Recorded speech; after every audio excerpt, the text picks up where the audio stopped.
Nah, you're good. Yeah, I'm not We're getting good. an echo. Nah, all good. Sweet. All right. I think that. Sorry, Malcolm, are you? Not Malcolm. Albert, are you getting me echo? I'm not getting an echo. I am getting my own voice. So Oh. what I'm going to do is do this. Can you hear me now? Yeah. Yeah, can still hear you. Okay. Yeah. So what I've done is I've taken it out, my microphone out, and I'm using Albert's microphone. Oh, you don't need to point at my region. You're in the same house at the moment. Back at me. Indeed. Yes, we are. That might be the echo then. Just use the one microphone, I think. That kind of makes intuitive sense.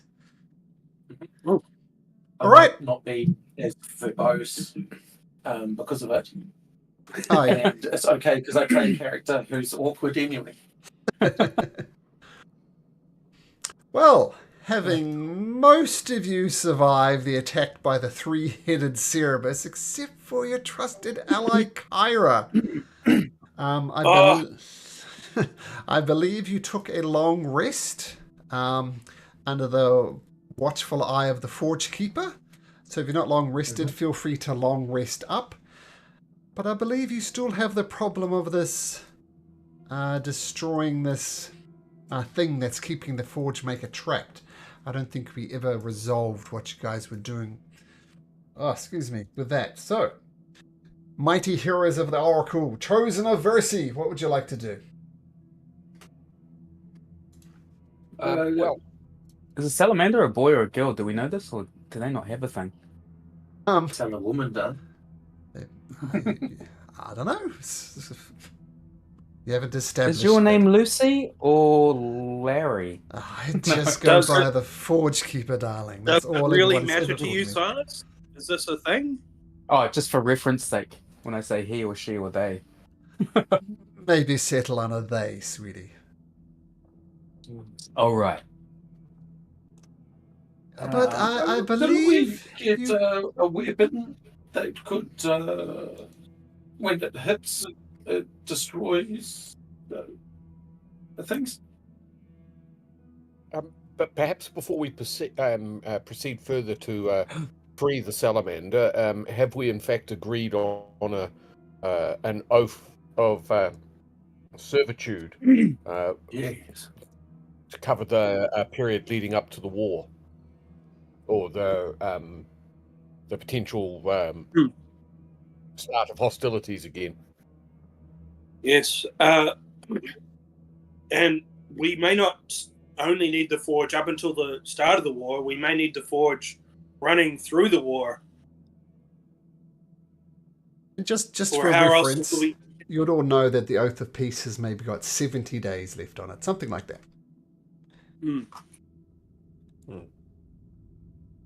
So, do we need 80 days, 90 days? A year and a day? To do what? Just to keep the forge fires burning, so that we can equip our side with the weaponry we need. Oh, I just thought we needed one weapon for a thing we were doing. No, I think Vulcan wants to come here and churn out munitions. If the war pops off, we'll need this thing running 24/7. A year and a day seems like a fairly standard boilerplate. Lyrical. Yeah. Gentlemen, before we go on, might I point out that the spherical, not spherical, the circular spherical thing has outlets going, pointing. Maybe we want to go behind it. Is what I'm saying. Damas, perhaps you want to. Yeah. There we go. What you mean this thing here? That would be it. Don't make any sudden moves. Be careful around it. But it'll only trigger if I step outside of the lava pit. And what it's done is like a cone originating from this point. I'm not saying that's going to happen when you destroy it, but that's what happens when I step outside of my little lava pit. And what's what comes out of the cone? Oh, dreadful. The worst thing in the world. Cold, frozen, icy air.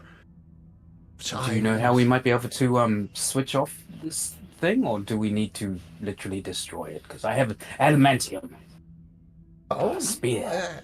Well, quite frankly, I haven't had a chance to have much of a closer look to it. If you'd like to have a little closer inspection, then be my guest. Yes, I think we should start right now. I suppose the question is there an off button? Let's look for an off button on this thing. Certainly.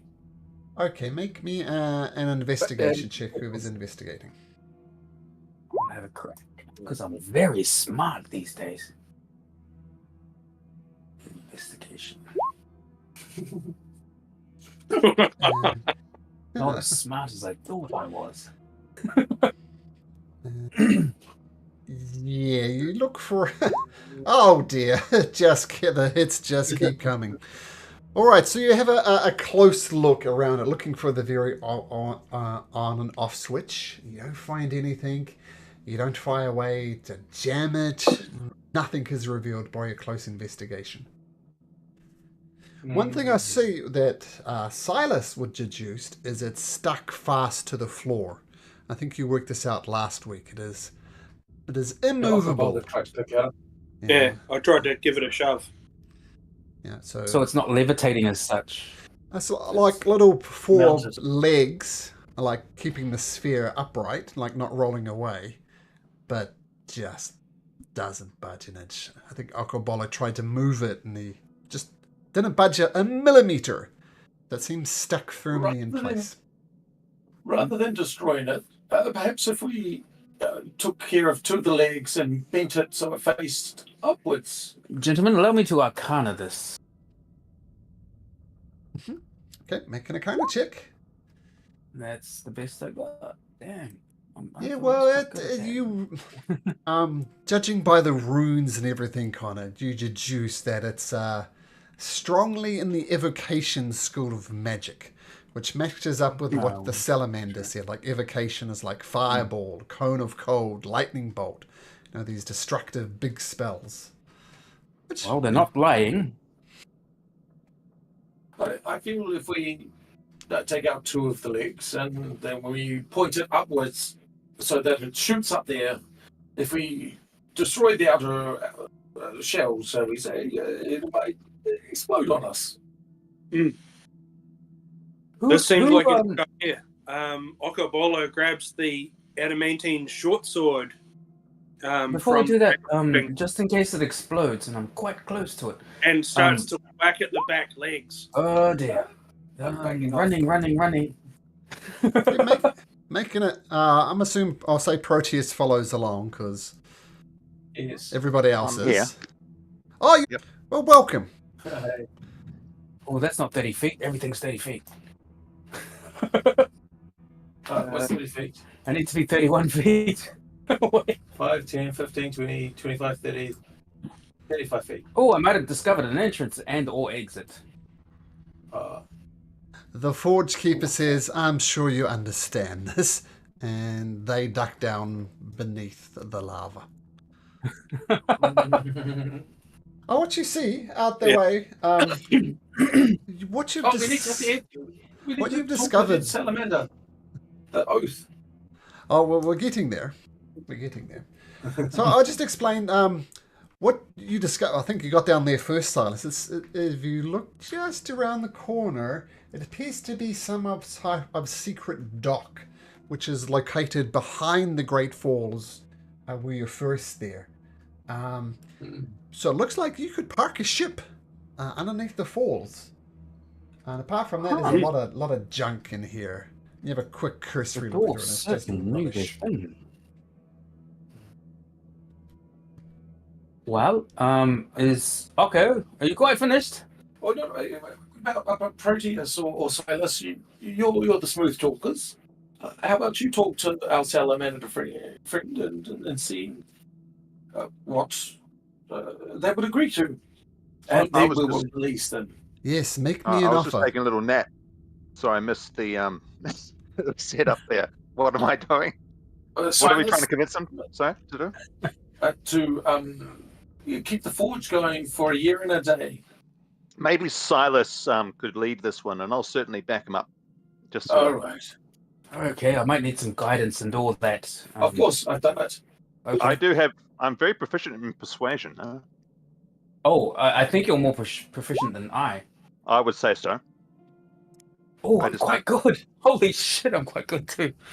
Nope, as you were. Maybe I could aid you, Or vice versa. unless you guys want to metering give me the plus rundown. 7 with a I'm plus 11. Oh, yeah, what you said, sir. But an oath for them, for their freedom, will give the fires for a year and a day. Immediately, though, watch out for tricky. If we are to free them, then they need to agree to a year and a day of keeping the forge fires burn. You know, I'm standing right here. You can just negotiate with me directly and not this little chit-chat between yourselves. What is your you offer? run away. And Well, now I you're back. thought your Minotaur friend was going to destroy this dreadfully evil cold thing. Forgive me, but You yes. thought that too. We just can't figure it out. We might need a bit more time on that one. I'm yelling it down the corridor. What if there's a off button somewhere else in here? Can we? Is there? We can maybe. Does anyone? Do we know the origin of this thing? Like, would that help us? Is there any language written on it? Yeah, they, I arcaned it, kind of well, but not perfectly perfect. There are runes of evocation magic. Evocation. Right. which is the and, explosive spells our like friend here fireball, has- lightning bolt, that sort of stuff. Sorry, carry on. And we're talking cone of cold based on what our friend here has said to us. Maybe we should maybe just keep exploring until we find out some more info and then come back if our esteemed friend in the fire pit is happy to wait just a little bit longer, as he's already waited so long anyway. What? Have a look Yeah. around. Be my guest. It's only been 500 years. What's 500 years in a few minutes? Look around. See if you can work something out. We're looking for an off-button switch or a I'm not that smart, I can't read. But if we can find secret words are good. So we did I- haven't investigated. Did I tell you the to the secret north. of the elevator? Are you familiar with the trick for that? No, There's a trick we to the didn't figure that one elevator. out. Well, I see the direction you came from. You didn't use the elevator, which is fairly wise of you. Because if you use the elevator and don't use the password, well, let's just say oil starts spurting into the elevator room, followed by a flame. So it can be quite deadly. But if you were to enter the Do elevator, you know the word? I do. You just need to say dragon, but in the dwarvish language. Do any of you speak dwarvish? Not me.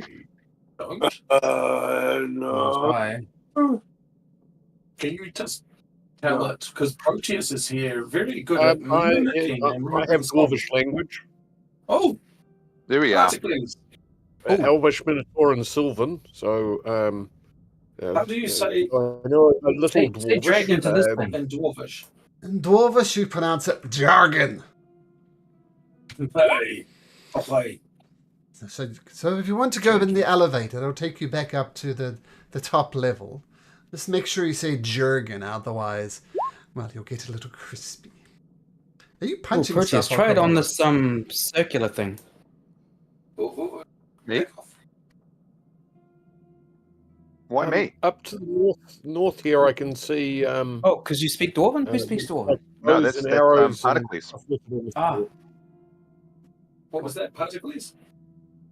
There, it looks on the floor to the north. There looks to be some abandoned weapons and arrows, perhaps something worth investigating potentially. Oh, go and have a look. Try saying to Patroclus, if you could try saying drag into this spherical thing.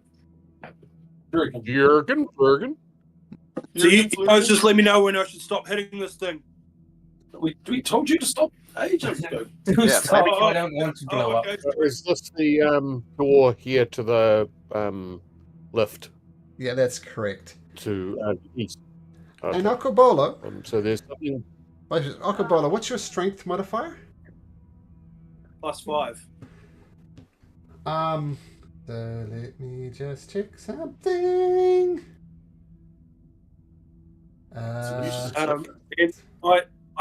Malcolm, I couldn't find the D&D Beyond doesn't recognize the adamantine short sword, which is what I'd be hitting it with. Yeah, I couldn't find it either. Yeah. It's the same thing, but it immediately destroys, or is very good at destroying objects that are Structures. non-sentient, non-fleshy, and all that. Yeah. But you're punching it, so Okobolo. I was just doing arm strike because Yep. that's supposed to be fine.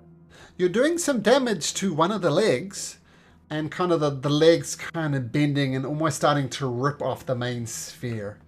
Maybe a few more hefty blows, and it would snap. Please stop, Okobolo, because we're in the firing line. We need to be behind it. Well, I mean, I'm saying, please stop. be behind it now. then. Silas, Proteus, whoever's going to talk by the oath, and we'll do it. Proteus? I thought Patroclus speaks Dwarvish. Of course. That's so I can use the elevator. We have now learnt the password for that. Could it? Yeah. Oh, yeah. Hey, But we were just investigating to the north here to see if there were, because we were potentially looking for switches or information that might tell us about this. The Forge Keeper is just watching you guys running around, going back and forth. He says, "Oh my goodness, Versi chose you guys. Interesting." We've lost our babysitter. Yeah. Gave us that direction. Yeah. Our But caretaker. Who's speaking? Have some guidance. Well, first of all, Patroclus and Silas, as you wander around as the Forge Keeper just watches you dart back and forth and yelling at Okobolo, who's punching this thing. What you found up the top there, Patroclus and Silas, was at one point some type of armory. But almost all the armor racks had been tipped over, and the only weapons and armor that remain are broken or corroded. But bones and refuse lie in piles all corners of the room. Have a look amidst the there's a box there and stuff. Have a good old search looking for if there's no switches. Make an investigation check, Patroclus and Silas. Let's see what you can find. Okay. I'll give guidance to one of you. Well, you find something, even without the guidance, thankfully. Silas. Sorry, I gotta put something up quickly. If the elevator is a word, might be what we're looking for. Well, you don't find any buttons. You don't find anything to do with the spherical bronze device. But you do find something that's buried under grime. And Elon Musk. actually a Xiphos made of mithril. Now, pop geek quiz. that? What's a Xiphos? Short sword. Isn't it a fancy sort of sword? Sort of like a curved blade weapon that was probably used by somebody in a phalanx as their second weapon? Yep. Yeah, I'll put it in Discord. There we go. I looked it up. Oops. Xiphos was my spiritual weapon. That's what I wanted to look at. That's how I remember it, because you mentioned it before. I read the player guide, and they said it's effectively the same as a short sword, but themed for the adventure. I would concur. And when you find it, like you notice a lot of the other swords are rusted and kind of beyond use, broken shields, that type of stuff.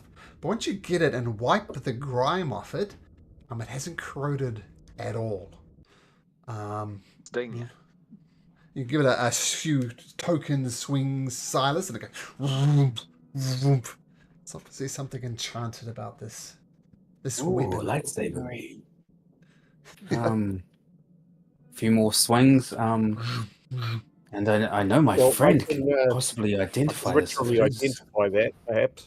If we want to take 10 minutes to do that, but I suggest we get out of the blast zone. Perhaps we could come down and into this annex to the west.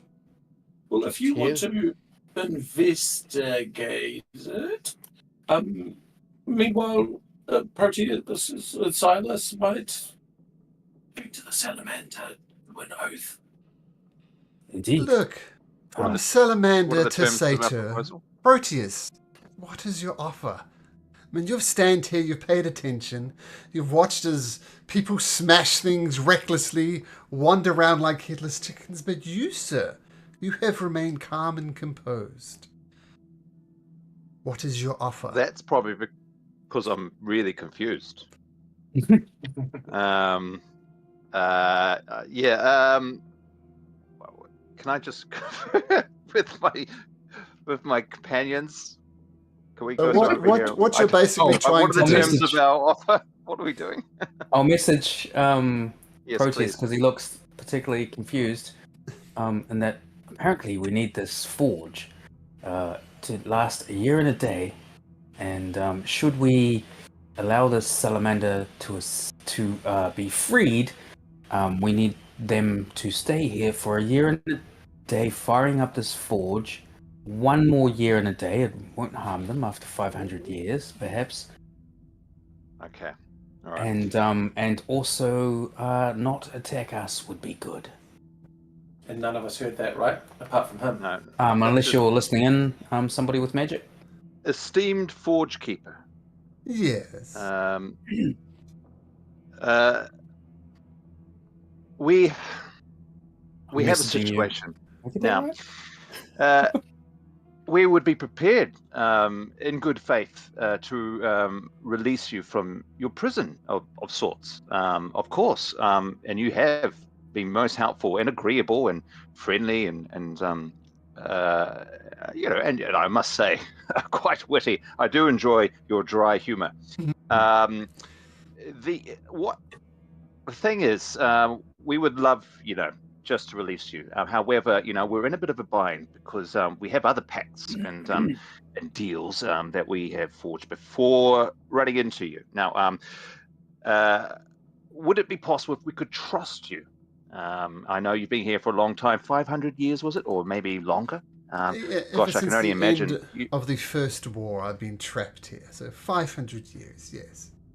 Yeah, you must be itching to get out there and explore the world, and we would love to show you around when the opportunity comes. Really would love to introduce you to some remarkable people that we've met along our way. Listen, so the thing is, we kind of need this forge to keep running, if you'd like, just for another teeny tiny year and a half, which is just a fraction of the amount of time you've been here already. If we were to release you, would you offer a promise to keep the forge running for just a year and a half? And then what you do after that is up to you. Oath. That's not a promise, an oath. That's what I messaged to Proteus. What was that? An oath, not a promise.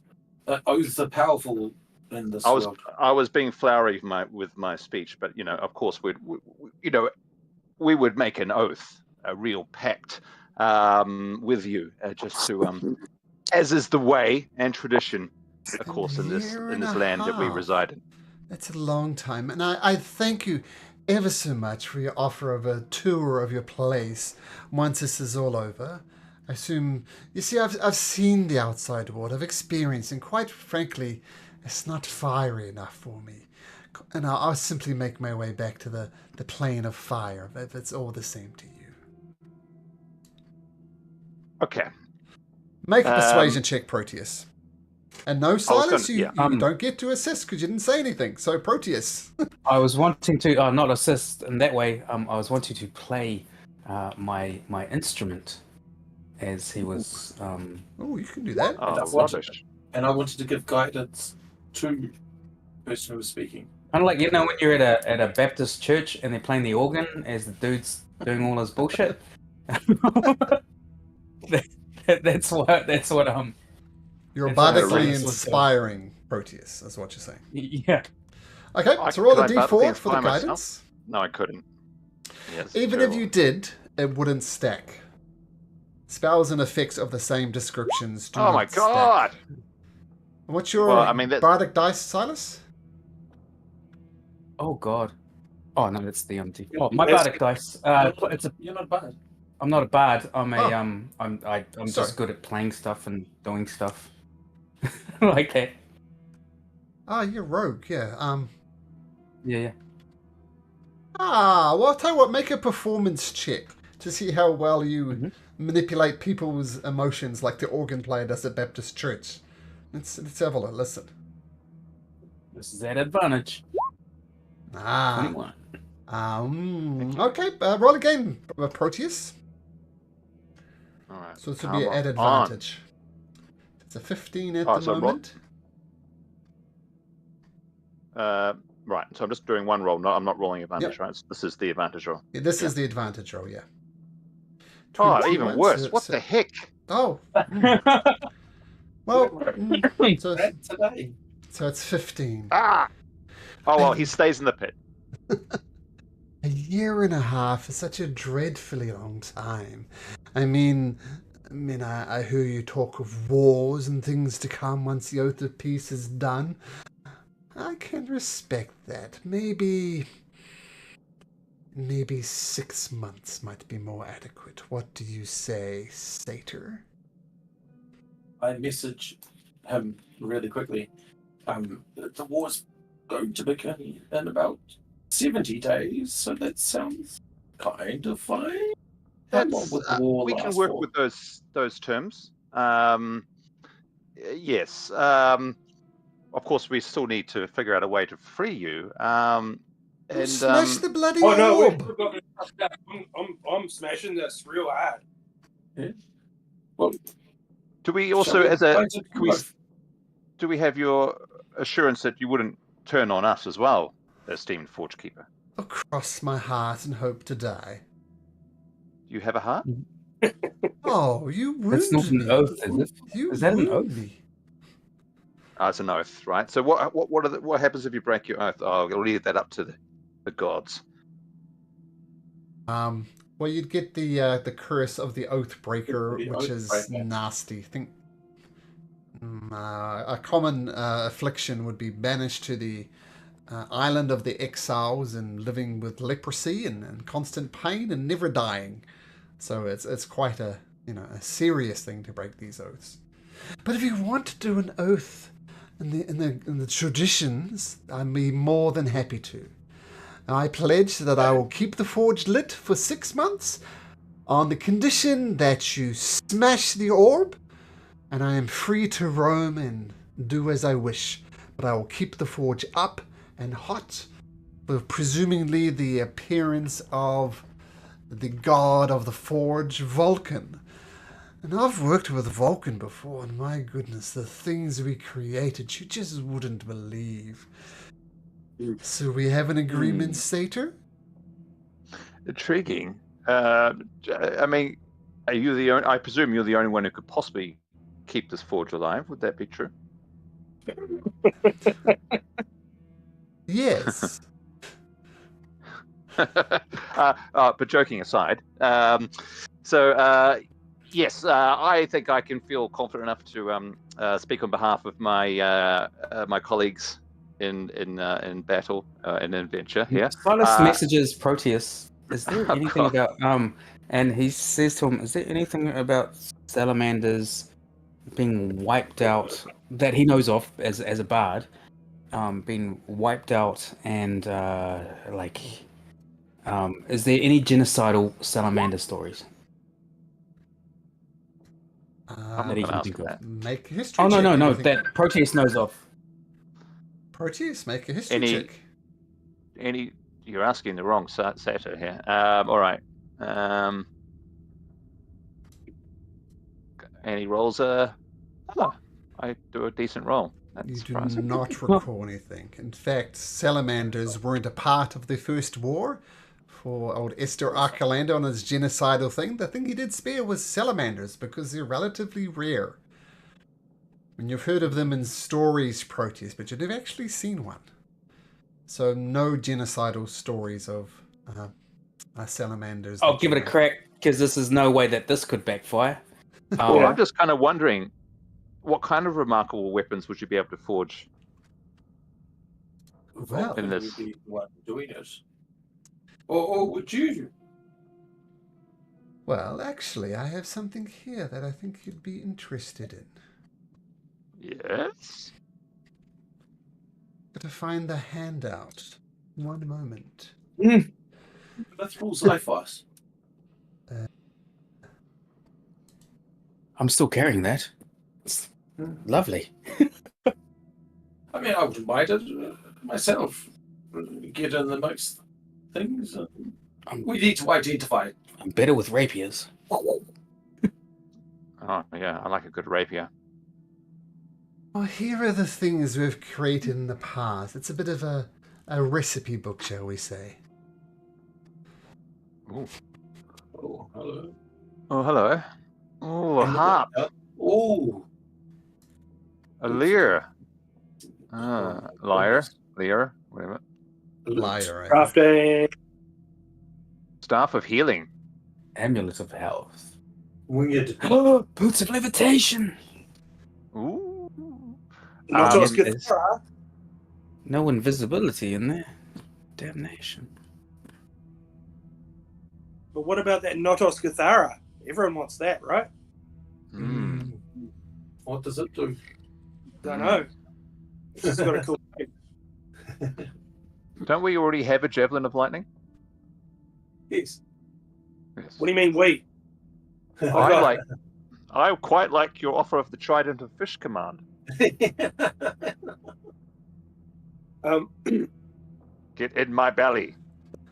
Give you Damas, this one for free as well. Have a look in Discord. So there's things like the harp, the lyre, and the notos cathara, which is apparently a musical instrument. It's cool stuff. Oh. Zone of truth. That's quite nice. Oh, yeah, I do like the bardic offering. Counterspell. Conjure elemental. So Okabola goes over to Damas and is like, "Bro, do you have a dagger or a knife?" I have. Hold on, checking my. No, I've got a base. Mace. Okay, that's no good. I've got a Hey, dagger. dagger. Okay.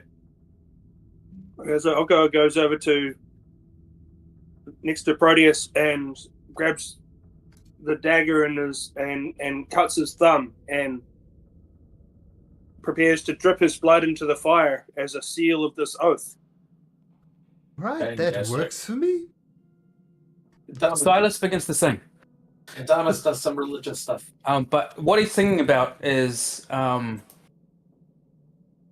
he's singing about how the he knows song, but he doesn't have his he doesn't have his enthrall on because he can't because he's flying. He's gonna sing about because that's his number one instrument.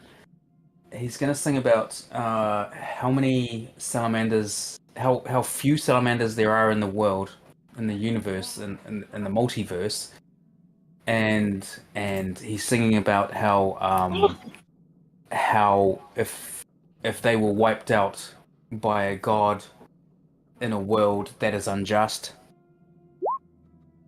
and what Your 6 tears more months and 1 day would mean are to rainbows the universe on the that we exist in, I'm and gonna what is 6 months over 500 years? I'm An gonna extra back you 6 up months. with my bagpipes. All right. And, going 35 just feet to- away. There you go. It's my bagpipe playing. I'm on form today. All right. So you're trying to convince him in song to make it longer than 6 months. Is that what you're aiming for, Silas? I want another 6 months and a day. Make a performance Yeah. check. It's not my best, but let's crack it. Oh, Nice. Hello. How do you like that? Singing. As Okobo. as the blood is dripping in. Yeah. As the blood is dripping in, Silas starts singing a beautiful song, provided with very excellent backup. What are you playing as an instrument, Silas? His voice. That's Oh, his his instrument. voice. Oh, so it's a voice backed Proteus up is playing by bagpipes. bagpipes. Okay, and Yes. an odd combination. Apparently, the dwarf Beautiful- has a got beautiful some combination. Scottish. The salamander has got some Scottish influence on him, being lived by dwarves because all dwarves are Scottish, of course. Oh, that was simply beautiful. Okay, you've convinced me. 12 months and a day. Yeah. Just one smidgy, teeny, tiny little condition, though. Silas, could you sing for me again the next time we meet? Absolutely. All right, we have a It would deal. be my pleasure. As Okobolo's blood evaporates into the pool of lava. Well, I guess Come on, then, guys. darlings, there's only Get it one in more there. thing to do. I'm going to duck I've run down. away. Running. So we're gonna find some nymph here and come back. That's what I'll be keen Oh to. yeah. Dobby must.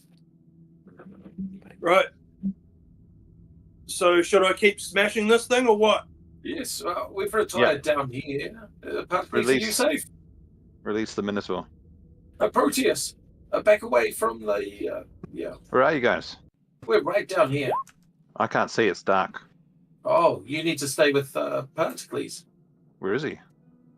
Where is I like my Paracles? tinderbox. Can you guys see me at least? Oh, I can, but I'll Paracles light is it. way up to the north. Your Yeah, first I'll two just strikes. hang- Clang, put my clang. hand Don't on go Donald's through. shoulder. Third strike, clang. Doesn't do any damage. Ugh. Is it useful? Oh, I might have to go Adamantine reckless on this one. Hey, reckless? Ah, yes. 27. Clang! Almost ready to And go. adamantine is full damage, right? But he's punching it, so adamantium doesn't come into it. It's just the strength Oh. modifier. Well, no, No, Malcolm. The thing is that beyond 20 doesn't. There's no adamantine short sword on. Oh, So I I'm see. just using that strike as a attack roll. I misunderstood. Okay. Okay. With a couple of final blows on it, with the adamantium weapon, you rip off one of the legs, and it starts fizzing like a Mentos in a Diet Coke. It explodes. Okay. Can you make me, Mr. Smashy Smashy? Yeah.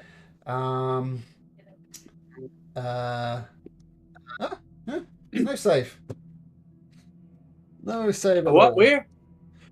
No It save. erupts, and you take 34 points of cold damage, and the sphere is destroyed.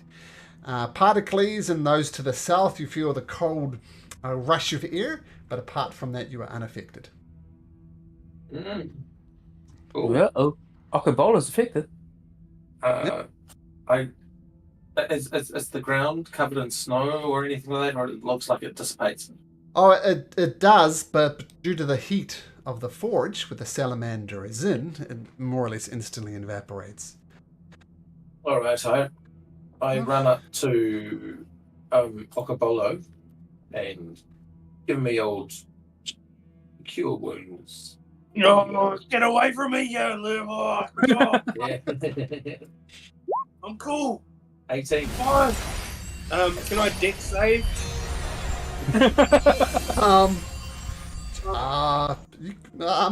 I guess. Damas, no, Damas needs to roll to hit. So make an attack roll with like a mace or something that you have handy. And if that hits, or unarmed strike, it usually defaults with an armed strike. Yeah. Does a 16 hit that'll Uncle Bull? It does. 34 minus 18 is 12? 16. Yeah, 16 damage. Yeah. Let's see how the salamander is. Might have to take a short rest for you. Oh my goodness. This feels so good to stretch my legs. Damas, look at me not attack you. And he comes over here, or they come over here, and all these dormant forges to the southwest just... Alright, the mithril forge is alight. Excellent. Now all we need is a master blacksmith. We can start making those delicious things that I'm sure you're craving. Shall we go get Vulcan? Yeah, Granddad. Do you need anything to eat? You're a bit hungry? Look, I've gone 500 years taking care of myself. I'll be fine. But thank you for the offer. Oh, well, thank you. Thank you for this fine service you've rendered onto us. Oh, Very one good. year and one day. And Silas, as I said, come and sing for me anytime, sweetie. Silas begins singing again, just a song of joy and thanks that he probably knows quite well, one of the regulars. Cool. And says afterwards, I will certainly sing for you anytime. Fantastic. And make a performance check. We'll see how well your happy song goes across. Whether it's a smash hit in the making or... Oh, yeah, very good. Yeah, 19 is a spectacular song. The salamander, the forge keeper, thoroughly enjoys it.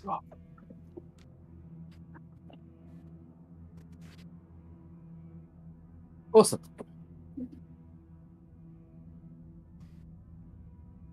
It's great.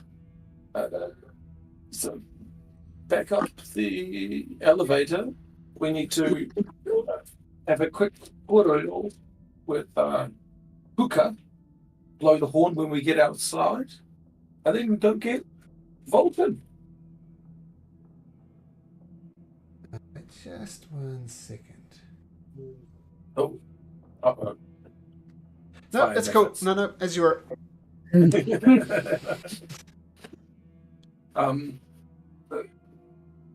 Is the forge giving off smoke or anything else? Is there a noticeable that it's No. No smoke. No? I mean, think of it as just Cool. liquid magma, right? Liquid magma burns when it comes up against something. But there's nothing for it to come up against, so it's just... Yeah, no smoke. Well, thank you very much, Forge Keeper. See you soon. Till we see each other again. Bye-bye. Bye. Oh, while he's in there, does he have any way, they have any way of bringing out,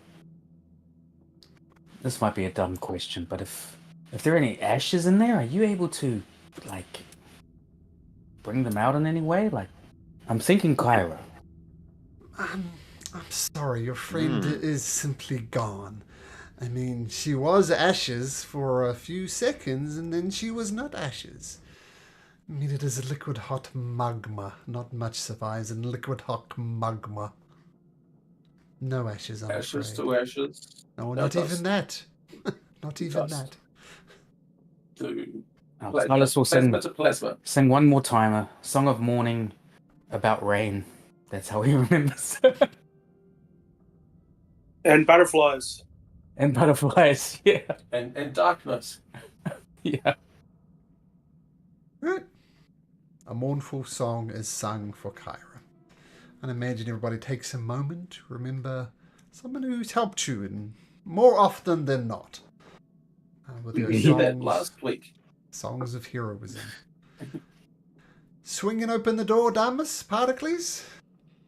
Partly Oh, they those had double to go doors. Ergen for like.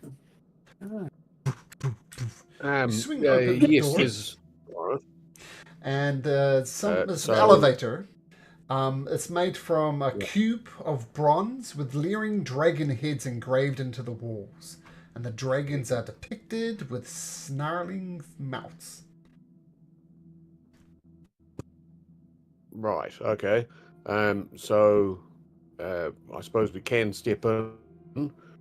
Did we want to loudly, in my best accent, pronounce the Oh. password. Jurgen. Cool. Okay, and there's a Where are you? lever that Yes. presumably you pull to ascend. Proteus, are Okay. you getting in or are you Look- running blind at the moment? Oh, there we go. Oh, yep, okay. So it's a little bit cramped. As I said but previously, it comfortably fits 4, but you uncomfortably cram your side in. Who said Jurgen? Is that Damas? Particles. Particles. No, particularly since Particles. I have the best faux dwarven accent. And you pull the lever. The doors shut Yep. like an elevator. And you ascend to the first floor. Yay.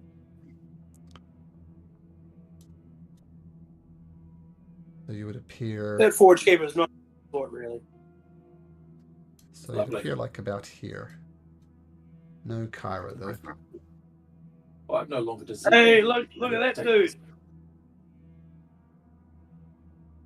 Fuck you! I'll beat your ass. And just because it's fun. Look, it's the entire map. Right, let's zoom out. What do we got here? Oh, yeah. had we checked everything? We had. Yeah, pretty Oh, much. there's all the little Yeah, they're not Oh, really yeah, there. these. They're gone. Who knows? Swarm. Maybe they were eaten by the dark elves, the drow. Who knows? No, they're coming back for revenge. So crazy that we used that bridge where we could have come around there. Yeah. Anyway, Oh yeah, shit. And good work avoiding the elevator. It is really quite deadly. Yeah, it I does still died. So oil pours into it. It does 60 d6 fire damage. Next round, 8 d6. How Next much? round, 10 d6. Oh shit. So it literally fills up with oil, and then a fire comes. First round, 66. Second round, 8 d6. Third round, 10 d6, and so on. So it can be quite lethal. Yuck. yeah. Good choice going down the shaft. I think we're finished, but Silas is gonna send the bat. This is the one thing he's still regretting. All the way to the bottom of that shaft. Oh, Oh, 200 feet, sorry. Unless it stops before 100 feet. Well, you can communicate But he looking can go through its even eyes more. for 100 feet, but he can go down as far as Yeah. he wants. And he'll go down 100. Yeah, it's a he. Gray will go down for 100 feet. Still with significantly deeper to go. Okay, bring him back. I don't want to. So at least a few Yeah, hundred outside. feet. You couldn't see the bottom, put it that way. And Right. Grey has excellent eyes or ears, however you want to look at it for that. Couldn't detect the bottom.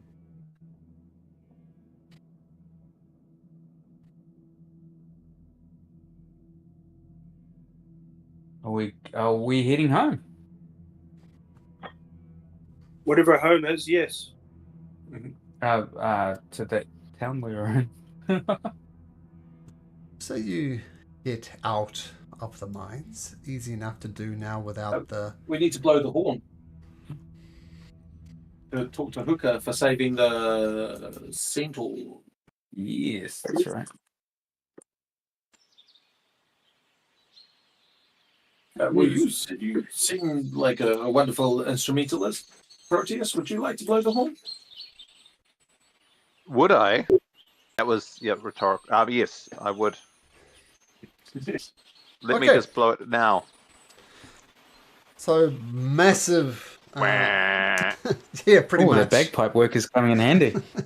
Good lungs. And after 5-10 minutes, you hear once again the galloping of hoops, and Hookah arrives with his band of centaurs.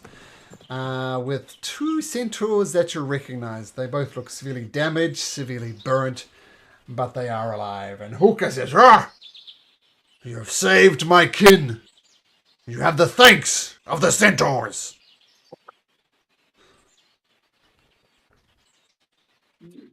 What does that thanks look like? Oh, we did promise you a gift, and a gift we have prepared.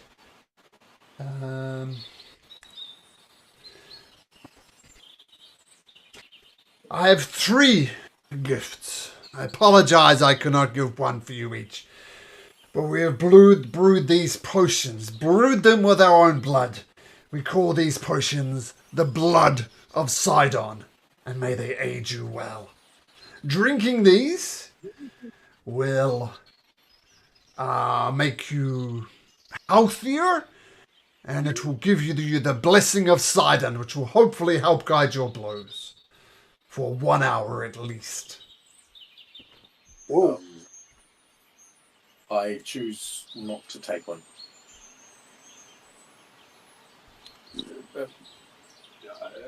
Damas just looks glum, and then it just refuses to interact.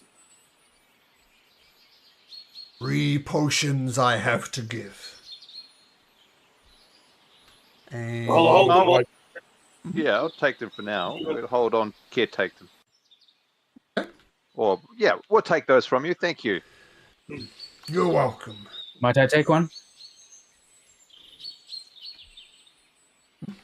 If nobody disagrees, Silas will take one of the potions and you take hand one. it back to the what's his name? The dude Hooker. who's the leader? Hooker. He'll hand it back to Hooker and he'll say, "We are in turbulent times. And perhaps instead of this potion that I might drink at a later date, but would prefer not to, what if you were to swing to our side and completely?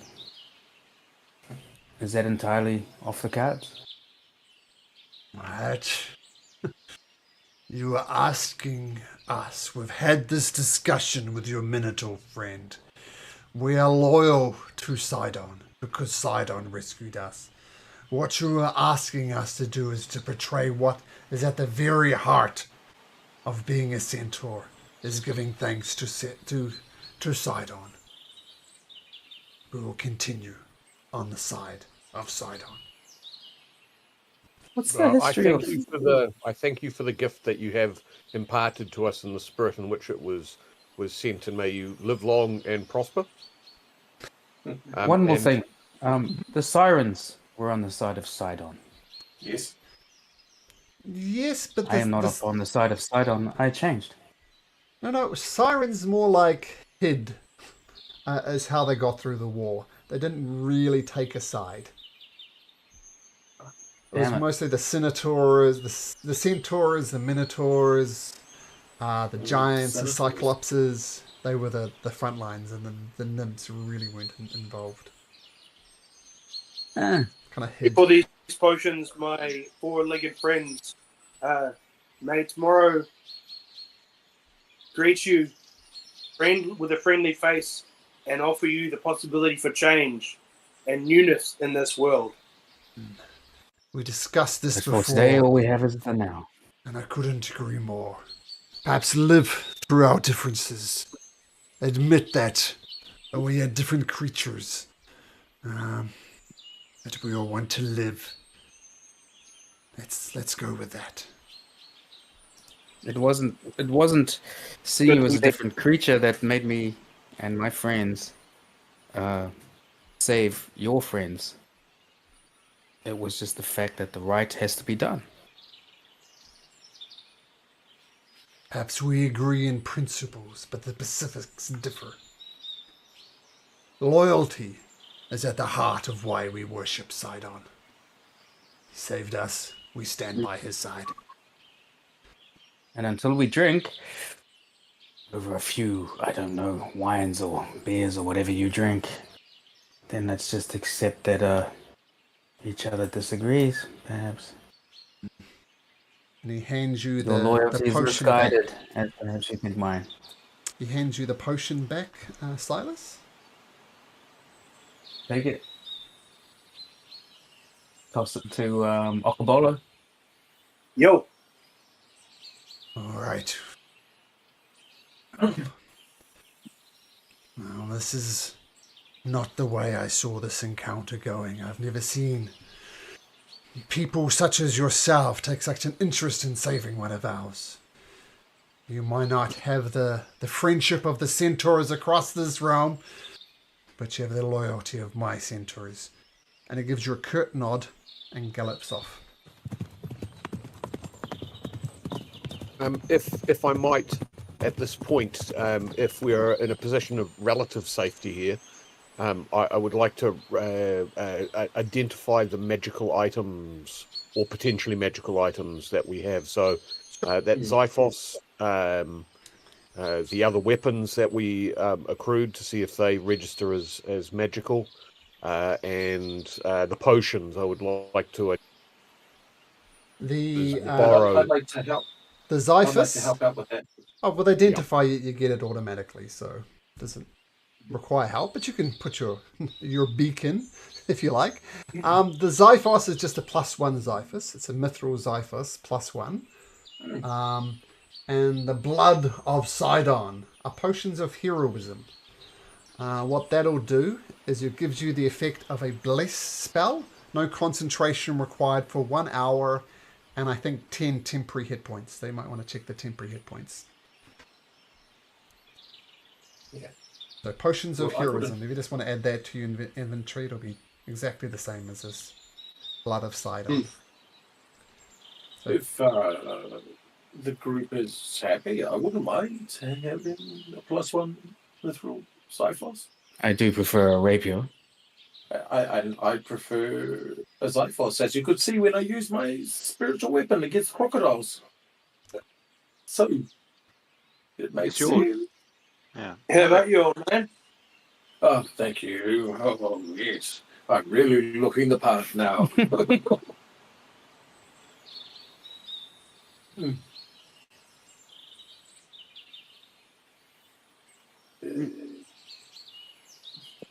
Well, to Astoria then. Indeed. you take Let's your get these first weapons. steps. Malcolm, do I have to... Sorry about my own one. But adding that Xiphos, do I have to create a custom item?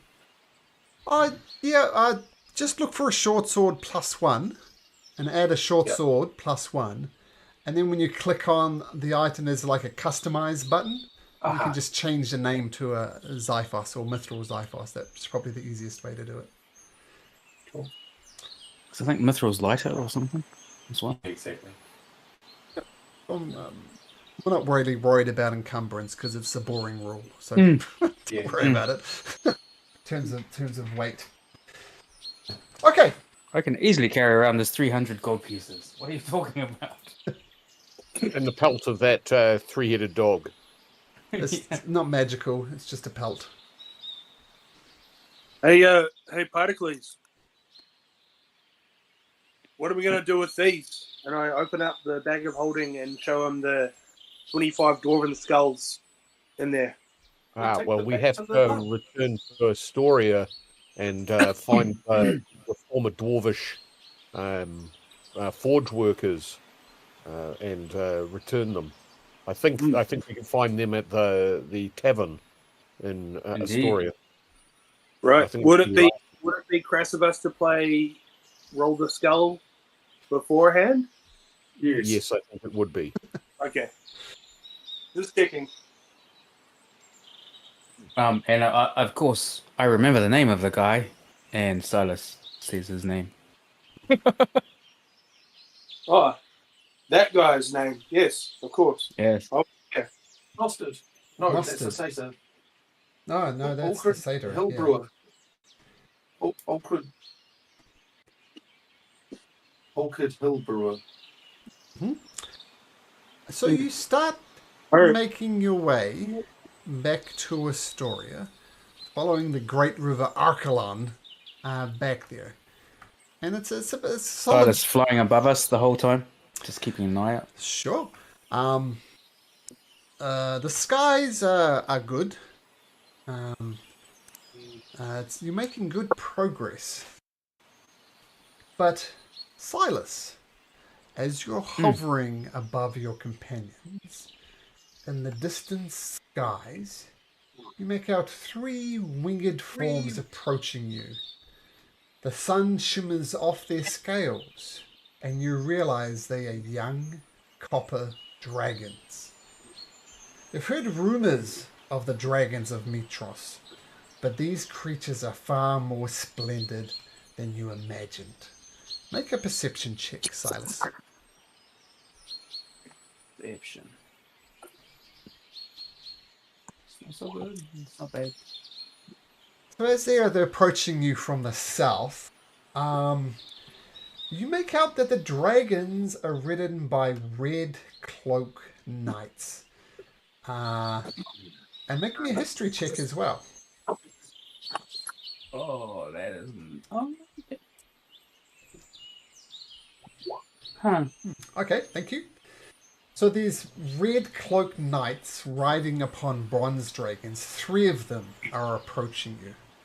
And you look at your pathetic friends using their feet below you. You know there's no way they're going to be able to outrun the situation. What do you do? Message Damas, and I message everybody. Does anybody know about bronze dragons written by people in red? And I describe what they're wearing as best I can based on where I am. Do we need to run? Because they're coming at us. Is it a history check? Okobolo, you've spent time in Mitros. You recognize the description that Silas gives you, and they're high-ranking centurions from the city of Mitros.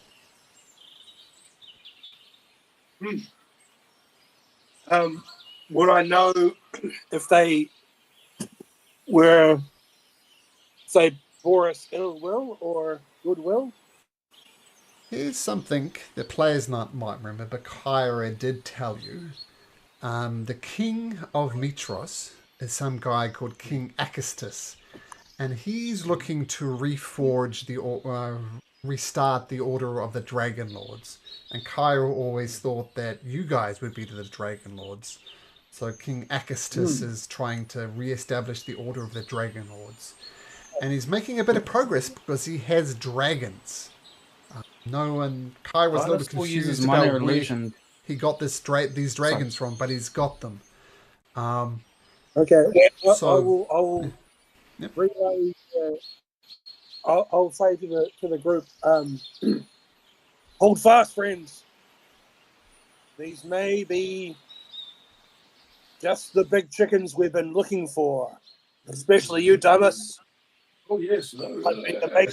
And Well, Silas will use a minor illusion to send a bronze-looking firework, like a rocket or something, into the sky 30 feet up, because that's its range, and to explode.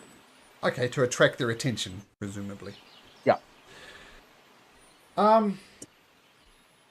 So they were heading basically, presumably, from Mitros to Astoria, and as his bronze flare goes up, the dragons adjust slightly and descend and touch down several dozen feet away from the ground party. Do you stay up in the air, Silas, or what do you do? Land near them with, I think Okko's might have this one because he knows more, and land near Okko. Okay. So the 3 knights with shields and swords dismount from these dragons. They have a determined look in their eye, kind of that steely look that soldiers who are following orders and know the orders are very important. That type of look. So they look grim, determined. And the leader, well, I presume the leader is speaking, and he says, I am Tarkon. We have come on behalf of King Akistus to escort you to his palace. He wishes an audience with you.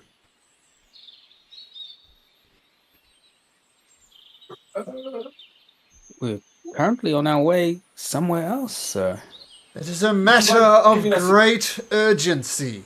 Lives are at stake. Any petty errands you have run need to run pale in comparison. You have been summoned by the king. Lives are at stake, and the orders of a king shall not be ignored.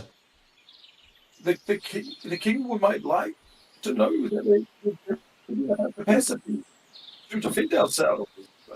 So a quick pop to Astoria might be fine.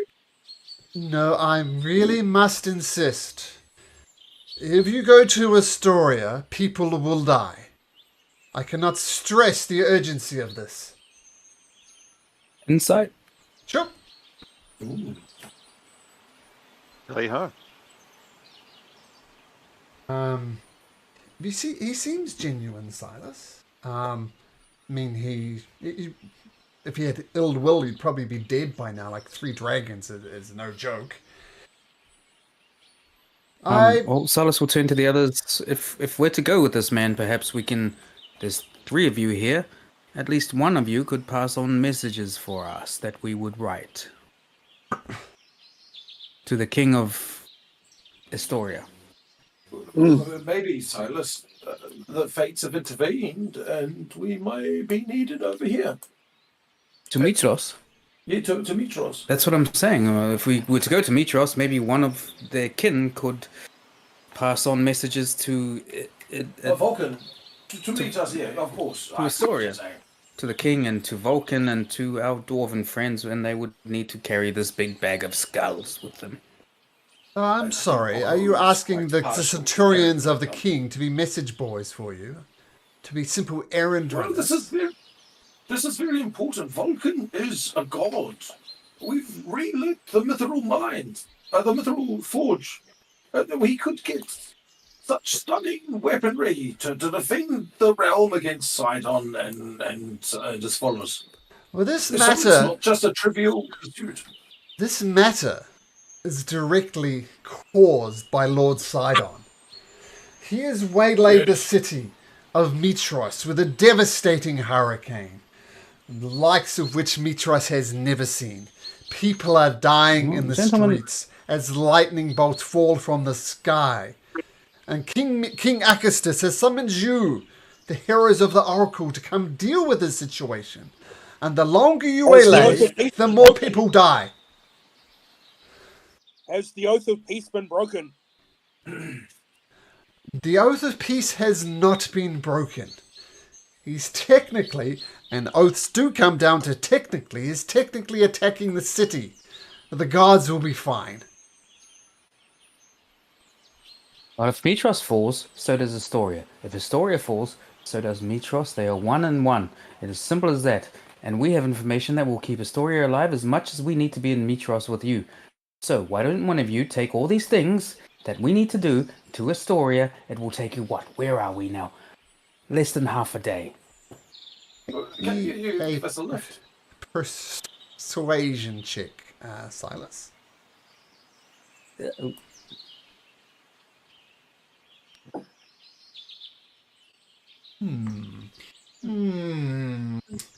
Damn persuasive. I know flight. If it would increase your ability to get to Mitros, and he points to one of his lackeys, you be the errand boy for these people. What errands do you wish us to run for you? Tell Vulcan that the forge has been lit. Pass up the shield, and he might can get to work fixing that. Is there another? Skulls. Well, I have this bag of skulls. And if Alcobola wants to part with the bag of his... Alco's got to fight. Yeah. Oh, okay. It's okay. Yeah, you can have them. All right, there we go. You pass these to Hill Brewer. He's in the pub, and just let who's your father? Oku? Pythor. Yes? Pythor. Oaken? Oh, Python. Yeah, let Lord Python know that we've started up the metal mines as well. Not the metal mines, the metal forge. I think that's it. So shield to Vulcan, scald to dwarf, messages to Pythor and Vulcan that the mithril forge is relit. Thank you. Perhaps you have a And we're happy to girlfriend come or with you. something. You'd like me to deliver roses as well. Oh, well, there is a young princess that I would be mightily... No, It's as not my sister. Indeed. And the If dragon. there is but one, why don't- I would ask you, if there was one message I would ask you to give to my father, Pythor, it is that now is the time to activate. Now is the time to ready the city and ready the people for war. For it is A minute. the soon coming storm. I will pass on the message, as I am, it seems, your errand boy. Well, And it's also less than an turn hour it for a down about dragonfly. 20% because you are really getting on my fucking nerves right now. Look, just You're count upsetting the yourself Minotaur. lucky that a dragon is running your errands. Oh, He yes. makes a good point, Marco. We need to ride the dragon to Mitros. Well, that's the quickest way. The dragon will ride to Mitros, deliver your messages, and presumably I'll have enough time to meet up with you in Mitros. It's a mere hour for a dragon away. Look at where we are. Okay, so I'll pull the other stuff out of the bag of holding, the adamantine short swords and mithril chain stuffs and stuff like that, and also that other chicken carcass that I had, and I'll chuck it to one of the dragons. Just destroys it in one bite.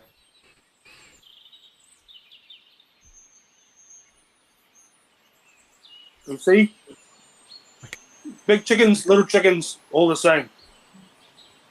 You said proceed? Yes. This is hungry. He waits for a good 10 seconds, just staring at Okobolo. Then woof, heads north to Astoria. Now, shall we? Okay, but To Mitros. do I have to get on one of those things? Oh, no. You'll be using your who's, my friend. I've raised this one since it's hatched. It's latched on to me. We are Good, not. because I really don't I'm a nervous flyer. We will provide reconnaissance from the air, and we'll provide you with any dangers that lurk. Once again, I feel this conversation has already taken too long. You must not dally. And the two dragons up in the air, and they kind of hover around you. Oh, if only we had those centaurs around, we could have asked them for a lift. Well, what's the quickest way? Put us to the bridge. I can't wait to get home. I could always blow the horn again. You would know centaurs are many things. Mounts they are. Yeah. Wow. Yeah, it's unusual, very unusual to see people riding centaurs because they're not horses, right? They're intelligent creatures, not some simple man. Anyway, you're heading south to Mitros. You're going as quickly as you can, following the trade routes between Astoria and Mitros, and just going flat out. Have we been to Mitros before? We haven't, have we? No. No, we haven't. No.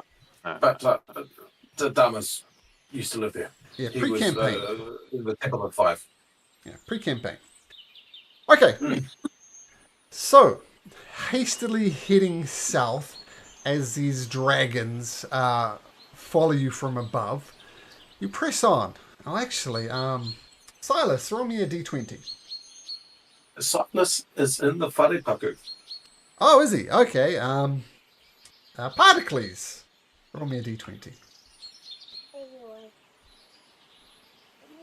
Well, that's either good or bad. 1. One is good. Your trip to Mitros is uneventful. Now, as you approach the city of Mitros, you are reminded of its immense scale. Its walls and temples sprawl across the foundation of Mount Vulcan, and its great harbour stretches for miles across the coast. This is the Jewel of Thylea, the bastion of mortal civilization. And I have a map, which I will get you to in just a second. Here is the city of Mitros. Ooh. Shit. Where's I can see my house from here. Oh.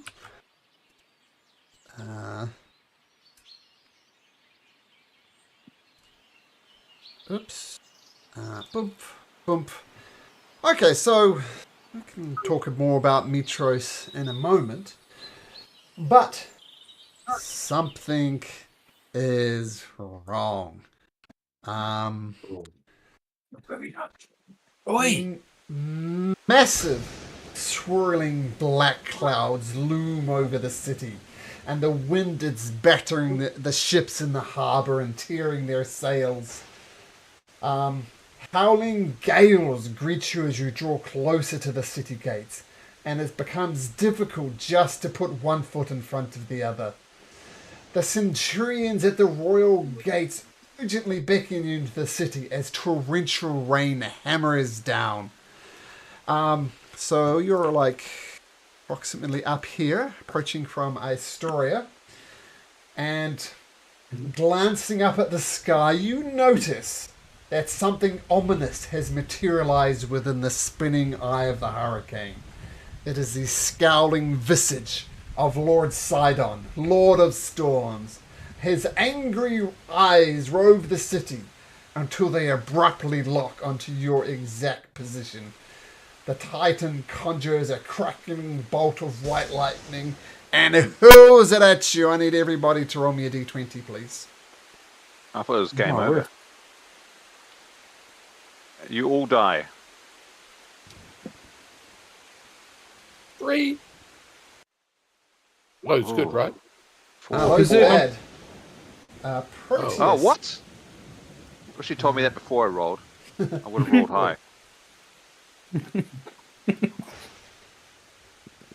Make me a dexterity saving throw, Proteus.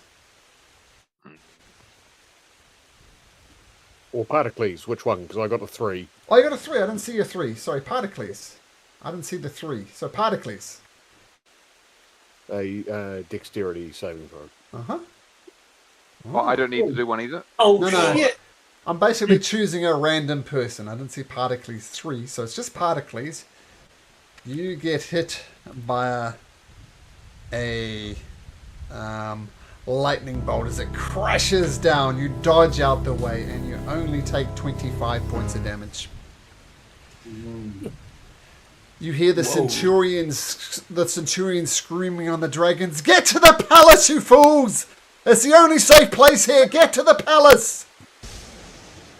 Any points in this Right. direction here? As I'm running, but- I do a healing Before word. before we rush to the palace, Malcolm, I would like to have been checking for signs of centaurs, like kind of like if there's a centaur army marching around the city. You know what? You can make a perception check, but it's very difficult to see, so it's going to be a disadvantage. There's literally the storm of all storms around you.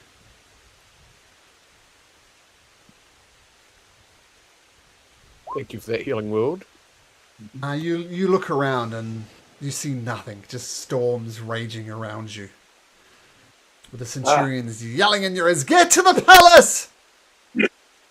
Man, Sidon's having a hissy fit. Let's go to the palace. While running to the palace, Silas will do an Arcana check, and gosh, who's our cleric-y person? I am. Yeah. Message you saying maybe it's divine magic. I don't know. So what would you like me to do? I don't know. Some divine check. He yells, Oh, not messaging that time. I'll be I'll back in try a second. let's see if Say there's goodnight. any religious magic in here. I mean, you can do a religion check while if you like. Silas will check on an Arcana, see Sure. what's cooking if he can. Yeah, Yes, it's very religious.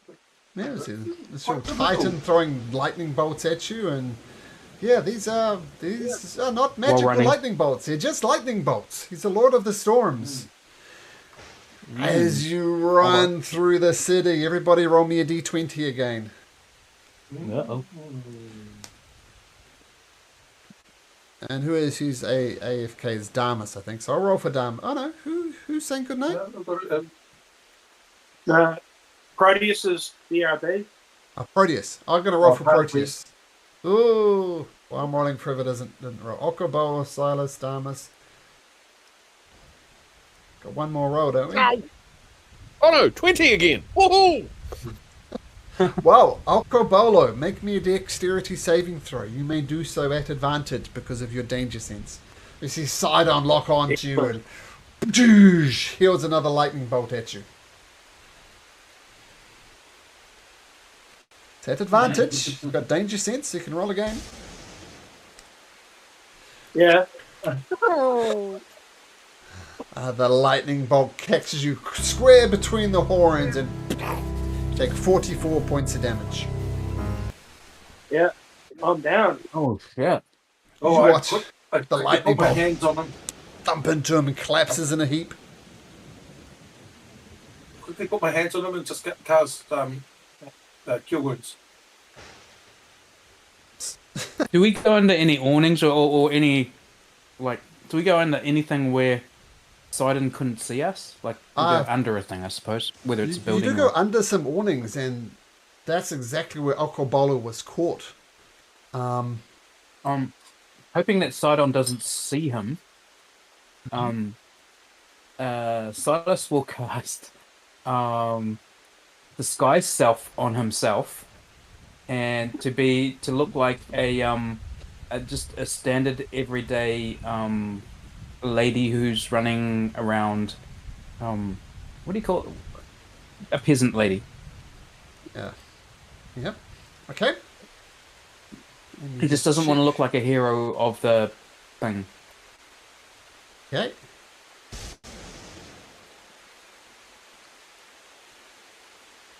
Okay. Investigation.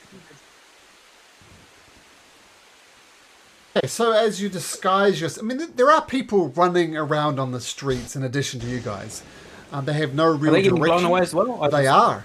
They are. You see several charred okay. bodies on the street. Oh, sorry. I thought he was aiming at us. I thought we were specific. Well, it bad. seems to have you've gotten the center of his attention. You think this is what the Centurions were saying. People are dying. So you haven't seen people die, but there's definitely dead bodies scattering the street. Okay, my bad. He won't do that. He thought we were being picked on by Sidon. Well, you are being picked on now that he sees you. But you dash through the city some more. Oh, if that's the case, then sweet. Yeah, he's totally this guy. Okay. So with your disguise self, Albert, you can roll. You can add 5 to your d20 roll. We'll see if that does. And Okobolo, you're dashing. Well, everybody's dashing. We're just taking that as read. So everybody roll a d20 again. Albert, you may add a 5 to your roll. There's still a chance you're going to get hit. Yep. Oh, Silas, regardless, you're good. Oh. Yep, sorry. I'm wasting all my 20s.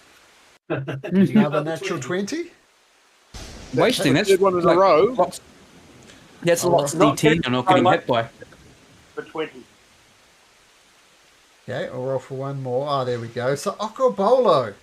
Ooh, targets you again as another lightning bolt comes crashing down. Another dex saving throw, please, at advantage. He's only got. Okay. And no good. Not that I think it matters, but you get hit for another 45 points of damage as the lightning crashes down on you. And you watch again Okobolo boom, collapse in a heap in a puddle. Damas once Risk again it. touched him and used his wounds. Okay. So taking just a moment. Damas, as you stop and help Okobolo, you've made yourself a target.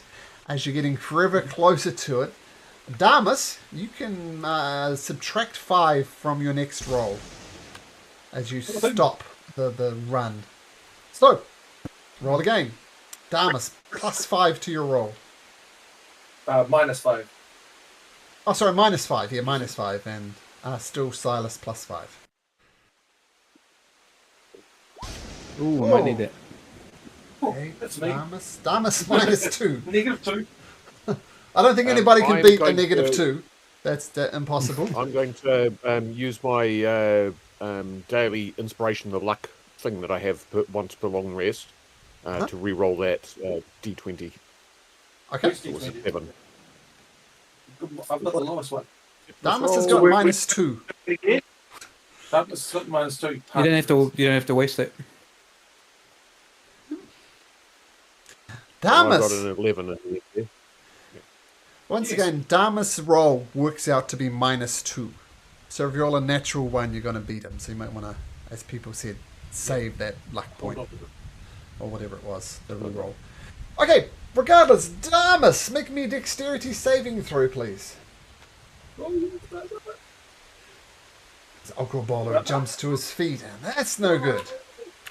Oh no. And terrible roll. 31 Yeah, I'm points still of damage.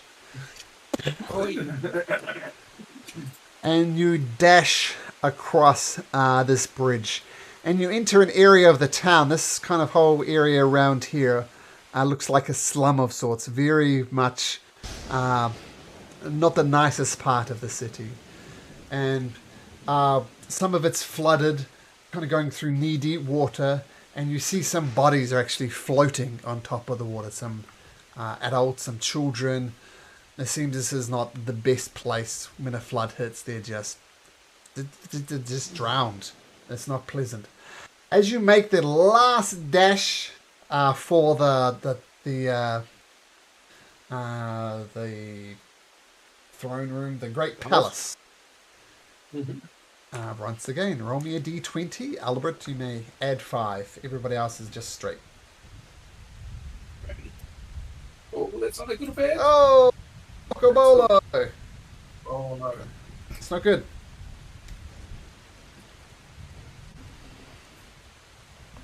Fact, might give you a trombone. You just keep getting hit, Okobolo. Yeah. What did Particles get? An 11. Proteus? Is Proteus? Are you back, Proteus? Kyle? Nope. No. Okay, I'll roll for Proteus. It's looking to avoid a natural one, which he does. Yeah. Okobolo, you're on not many hit points. You can make a dexterity save if you like, but you take at least 22 points of damage. I kill him again. Whoop. Okay. So finally, after going down and getting bashed and getting thrown around, you finally get to the throne room as lightning bolts continue to crackle right outside. But you manage to get in. As you get inside, you shake yourself off, and some centurions are meeting you at the gate. Not the centurions that were on the dragons. You're not quite sure where they are. But these centurions escort you through marble colonnades of the palace into the royal hall, where the king waits you. Rain hammers down loudly upon the palace roof as you enter the throne room, an ear-splitting crack of thunder across the sky. Now, you see before you several people. Whoops. you see the king of Mitros, King Acestus. Now, just for reasons, I would suggest you move King Acestus so you can always see his portrait. Just move him around on the screen or something, because there's people you need to get track of. So King Acestus sits upon his throne. A young lady draped at his feet, not wearing very much. Seated apart from him is the most beautiful woman you've ever seen in your life. Despite your being frazzled, you can't help but take a moment, inhale, as you see the goddess of wisdom, Queen Velis, standing distinctly apart from her husband.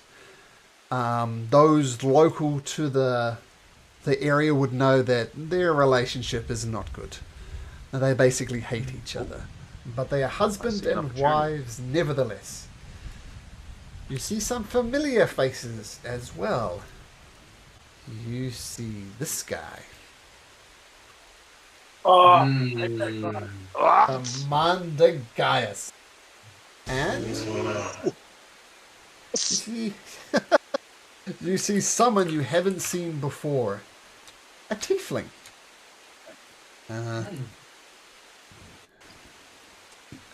This person here, Chondrus. Emo. And Velis is distinctly sitting apart from Acestus, and they're not really talking or making eye contact. There's this young lady, probably a concubine, something like that. Velis just doesn't pay any attention to the king. But the king beams upon seeing you and says, "Here they are, the heroes of the Heartlands. Welcome, honoured guest.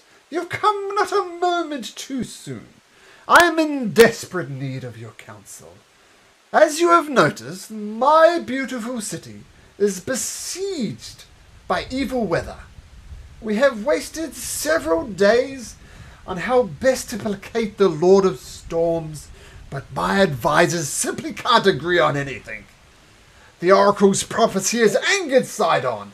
That much is clear.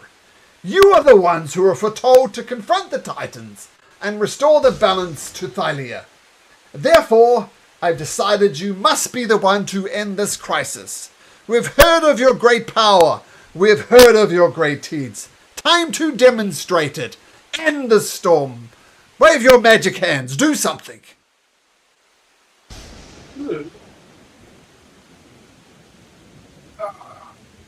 We don't have that power. Surely someone as wise as Velis would have given you some sort of advice. Velis Paiso, well, actually, what I would... Oh, be quiet, woman, I am talking. Do not talk before the king. And Velis just shoots absolute daggers at him. Like it's kind of odd to see a face so full of hatred on such a beautiful face, and she just scowls, and everybody else almost takes a step back. But then Velis regains herself, and she's the radiant beauty as she's always been. And as he chastises her, much to her chagrin, he continues on. "Do you mean to tell me that Versi has selected a bunch of fools? Those who cannot quell a simple storm. We've heard of your great deeds. End this storm." Well, this is a druid.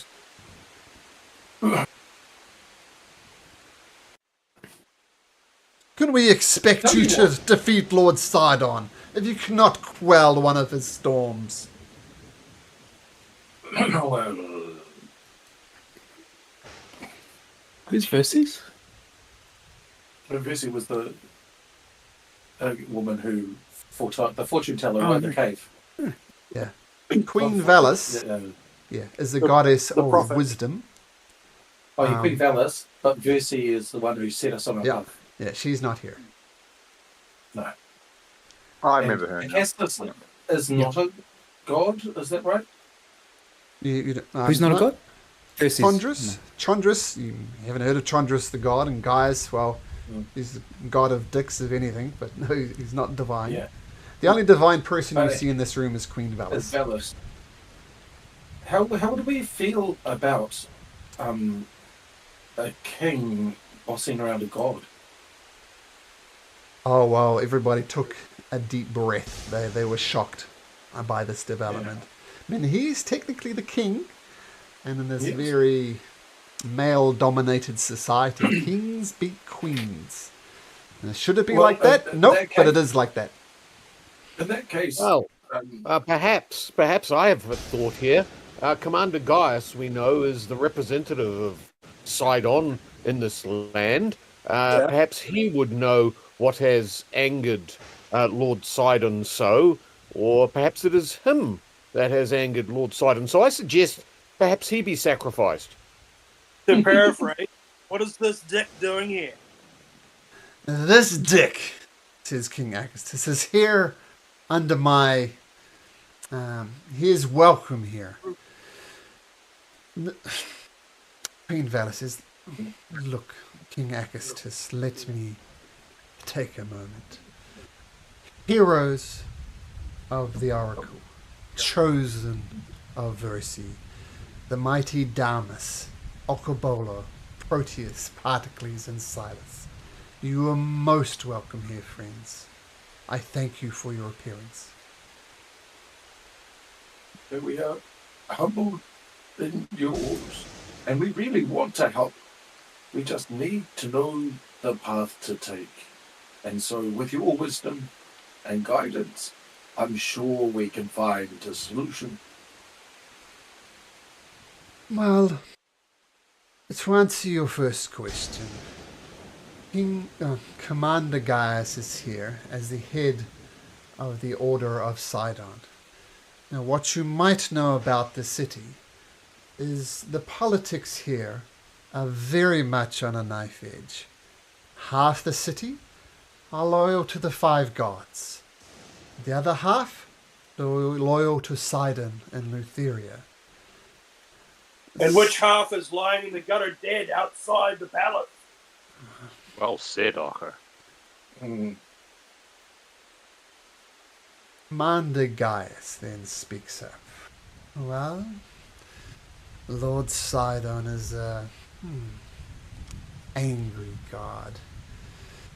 You surely have known that this so-called prophecy of the oracle of that wretched Versi character has angered him. I mean, the prophecy says that you might defeat him. Sidon has never tasted defeat. He was not defeated in the first war, and he will be not defeated in the coming months. The mushroom ready the latest. But I'll this take down at least a year, but- prophecy from the oracle has angered him. I have a simple solution to this problem. Inside the city is the Temple of the Five, constructed when Mitros the goddess fell, along with the great mount Balmetria. If we simple dismantle the Temple of the Five, then I'm sure that would quell Lord Sidon. You That's hear what- what's hear gonna happen? the thumping of the feet, and someone leaps into Particles' arms. Particles, make a strength saving throw.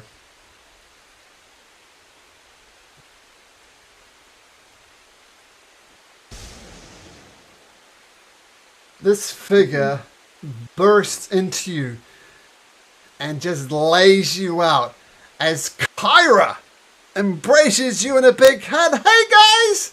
Did you miss me? What? I knew it. I knew it. You think I knew us? it. We prayed. I sang you a song. What's? Oh, well, look, man, my thing is pretty obvious now, but I'm just no common bard.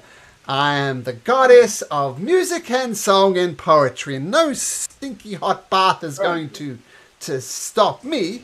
I am back and I am bad. Yes! Oh, sorry, Particles. Let me help you up. Renowned for trickery. You're a goddess, and in the heart of battle, you created rain and butterflies, and you're a goddess. Yeah. Well, I should say I'm the goddess of mischief as well. But And more to the point. decided to go undercover as a mortal, and you named yourself Kyra, which is the name of the goddess that you are. Protest. With a priest who worships you as part of the five. Yeah. You are amazing, Kyra. I love you. I love you Yeah, too. I'm down. So I'm back, You guys. confuse So me. this is the thing. Like, I am a literal goddess. I get a get out of jail free card, as it were. Like, no stinky hot bath is going to kill me. And I get resurrected. Now, do you know where I get resurrected? Like, automatically. Does anybody know? The Temple of the Five go. The Temple of the Five. So So we this probably should asshole destroy over it? here dismantles the Temple of the Five. And let's just say that the upcoming battle goes badly for one of us. We ain't coming back. That would include Then me. you must know perhaps another include- way we could get around this. Hold up. Is everyone missing the obvious here? Does this mean that I'm a god? Oh, Obvious? And you mean obvious by? he was split in twain. I think I'm a god. Oh, yes. Well, that explains so much. That feels so good. You guys Yeah. get resurrected at the Temple of the Five. Were you resurrected at the Temple of the Five? Maybe I'm a devil. Because you were resurrected in the thing with the thing. The thing? I mean, the temple of the Minotaur? It Something? was ripped in twain. I think I'm a god. I'm going with that theory, right? That's my current theory. Oh, that's fine. Apparently, you Who suggested destroying the temple? Commander guys. guys. Well, who's this chap on the side? This tiefling. Well, let me finish, says Commander Gaius. Do you believe this tramp Kyra? It is believable that she'll be resurrected. How do we know it's not a one and done deal? I mean, have any of you been killed before? Valus, Kyra? Well, I And they could both trust shake their you, head. who tried to kill my friend, or I could trust Kyra, who saved our lives. More am Care than to once. find out, guys? We could kill you. King Achatus Patra. He is here under my oath of friendship. An attack on I him don't deny that. would be an attack on the city. I will be forced to Not put the about full attack. force of the army of Mitros against you. Suggest strongly you do not attack Gaius. Gaius looks back I to you wouldn't and attack just... Gaius. Gaius is... I'll go I've seen what he can do. Going to walk straight up to Castus and say, "There is no oath between us, pretend king." What? Pretend? I'll look into his eyes and tell him, "You have been deceived. You have been manipulated. This man is no friend to you." I am not claiming he is a friend, says Malcolm, switching accents mid-sentence. I am not claiming that he is a friend. I'm claiming he's a representative of 50% of the citizens of Mitros. They get a say in what is to be done. Commander Gaius just puts on a wry grin. As I was saying, I am not putting into question the story of Kyra. Let's assume everything she says is true, but who knows with a goddess of mischief? Let's assume that she died in all ways that one can die, and she was resurrected in the Temple of the Five. What happens if she dies again? Will she be resurrected again? We do not know. So I suggest once again. But if I don't want to be done, then there's several gods and goddesses that have their +1 there. It would be ludicrous to bring this down. Ludicrous, perhaps. But in a way, it would be a symbol of how strong and confident the 5 gods would be. Even without Well, I beseech the king. I beseech you, wise king. Yes. Sidon is in the sky, killing your people. There is a man right here suggesting that we destroy the Temple of the 5, and yet none of those 5 gods are in that sky killing your people. As I What said, would you do staring in the face of the obvious? the obvious. Only one man here is suggesting we destroy the Temple of the 5, and none of those gods are above us, killing your people, your city, the Heartlands. Well, he is displeased about, well, you, quite frank, and the prophecy that Versi done. That is what has displeased him. I mean, I must admit, I hoped that you yourselves could do something about it. Those who are prophesied to perhaps come Dragon Lords. It's quite pathetic, really, which is why I, King Acastus, will be the future leader of the Dragon Lords. I will defeat the Titans. I am the true Dragon Lord here. Damas taps his head. Perhaps I might be of assistance here, says Chandras. I have another solution. I think this will please you, no doubt. You see, there is a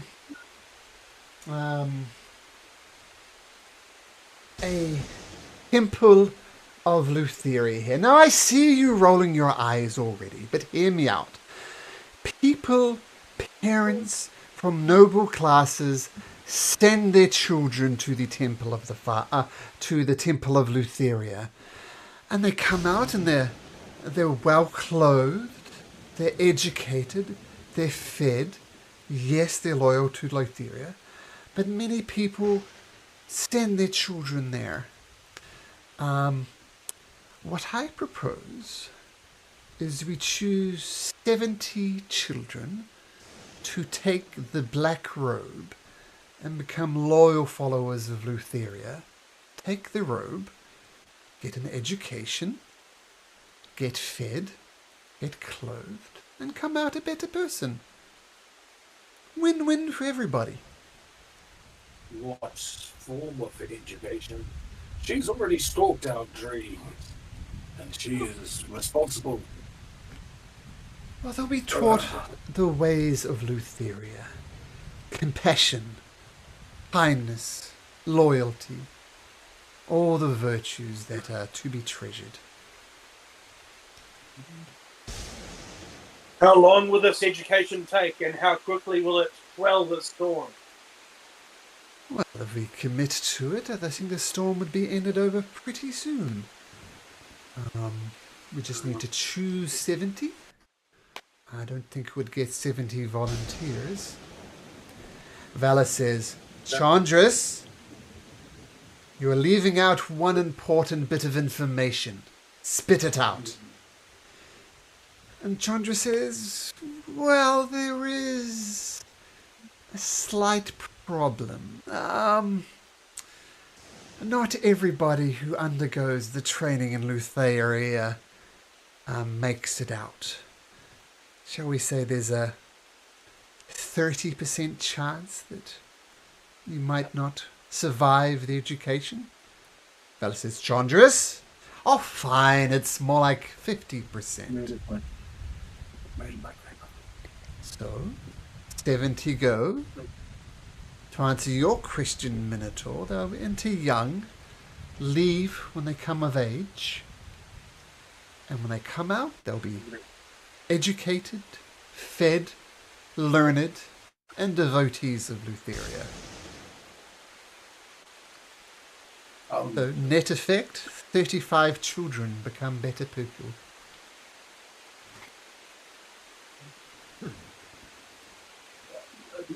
His clutches his locket, his grandmother's locket, and his pocket. What if we refuse to do this too? She is the corrupting influence. There's 35 who survive. What sort of education will they have? World class. We can't do that. And Vala says, well, it's true. For those who come out of Lutheria, survive her education, they do come out better. They do come out learned, and they do tend to go on and accomplish great things. You take 30 and they all survive. Final deal. Ooh, that is not my deal to make. That is up to the mentors and the teachers. I cannot guarantee a survival rate. It's part of the training. Well, maybe there's one thing that you could change about the curriculum and that you guarantee that they all survive. Oh, no. I cannot change the curriculum. Lutheria's teachings are Lutheria's teachings. Why are we wasting time talking about education and what may or may not happen when there's a god in the sky destroying the city? How do we get him out of the sky now? Rondra says, 70 children. Gaia says, destroy the temple. And Valis stops for a second. And she looks at Kyra. And Kyra looks back at her. And they nod at each other's. And Kyra speaks. There's actually one more solution. Is it better than killing children or an entire temple? No one would die with my solution. I would get together with Queen Valis, with Vulcan, and with Pythor. We would all sacrifice part of ourselves. We would still remain divine, but we would be less than. I think I speak for Kyra and Pythor and Vulcan. We would be prepared to do that. But Valis, her remarkable beauty, won't be quite as beautiful. Vulcan's hammer blows, while still powerful, not quite carry the same ferocity. And Pythor's arms, well, they will be less strong.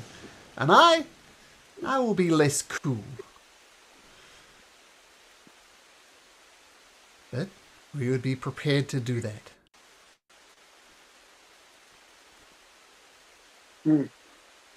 Things are achieved via sacrifice. If you are willing to do that, then that is evidence of your divine intuition and the meaning for this town, this place, this world, Thailand at large. There is no way that we destroy your temple. There is no way that we send infants into a corrupting influence of death and despair. I only have one option. Hey, aren't you guys missing the obvious? Says the concubine resting at Akasis's feet. And everybody just shoots her eyes to her because she's by far the least powerful person in this room. And Akastis says, speak. And she says, well, aren't we missing the obvious? Why don't we just get a bunch of oxen and a bunch of sheep and a bunch of chickens and we just sacrifice? You haven't done that yet? What has stopped you from doing this before? She That is says, so "Well, obvious, I would have assumed it had been done already. Well, Yeah. I, Really something you need to call us in for. and she blushes deeply and leans into Acustus, who just ignores her look.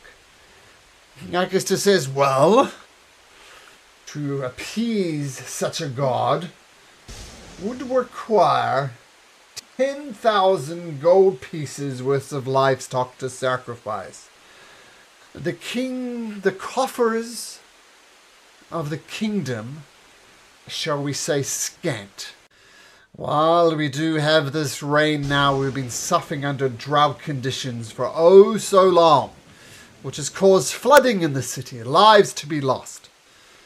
We could maybe muster 2,000 gold pieces worth of oxen. Do you have 8,000 gold pieces you can spare, Arrows of the Oracle?" We have nothing. Well, many of your people are dead. You could sell their belongings to begin with. That's what, about another 1,000? Assuming You don't have you're a payday happy loan looting option, do you? corpses. Their houses, their homes, their taxes.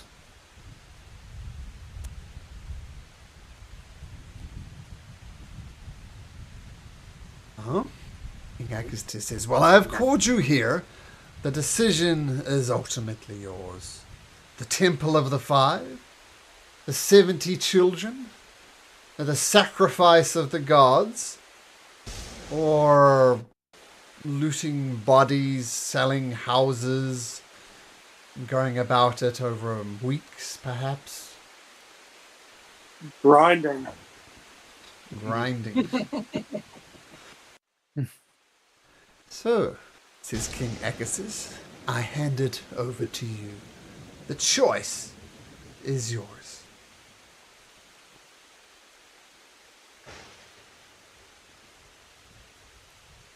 Well, I don't think anyone's considering Gaius's offer, are they? Not We can cross that one out. No. Well, but if the gods become diminished and they lose their powers in the coming war, would that not put them at a disadvantage? Mm, but If their powers, they What? would be more likely to survive. Could we rebuild the temple? do not want to make Sidon stronger in any sense. That Lutheria, that Sidon, but we still have us. And if we are foretold to take them down, then that's what we will do. But I do not want to sacrifice innocence in that pursuit. It's a shame we hadn't kept all those lizard folk children. Perhaps we could have dedicated them to Lutheria. Silas will message Valis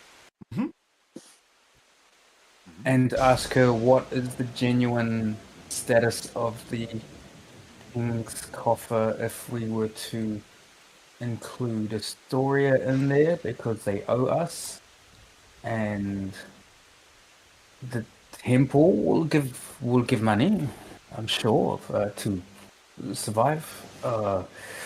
That's at least 50% of the city's donations going to us, and our magic items.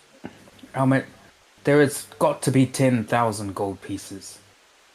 Alice replies back to you, "Well, my husband is a fool. He is quite correct. The coffers are bare.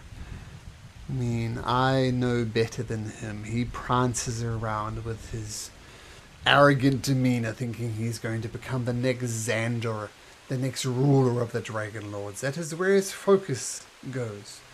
My focus is on the running the day-to-day tasks that are required of the city. And 2,000 gold pieces, it's more like 200. The taxes have dried up, the droughts have hit, and it has hit everybody hard. 200,000 gold pieces. No, 200, full stop. They don't have 2,000, but 200.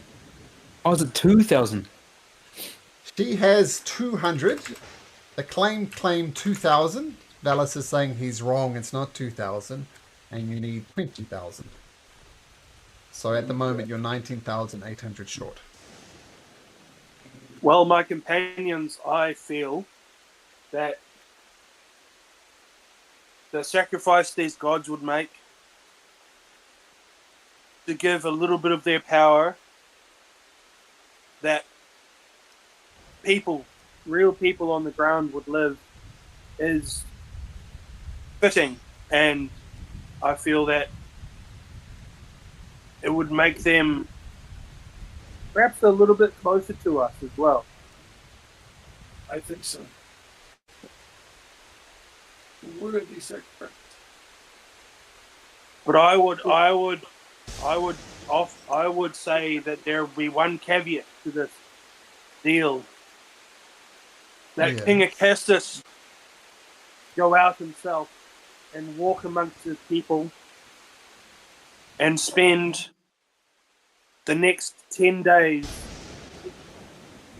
amongst the dead and dying and the families and the breed that he may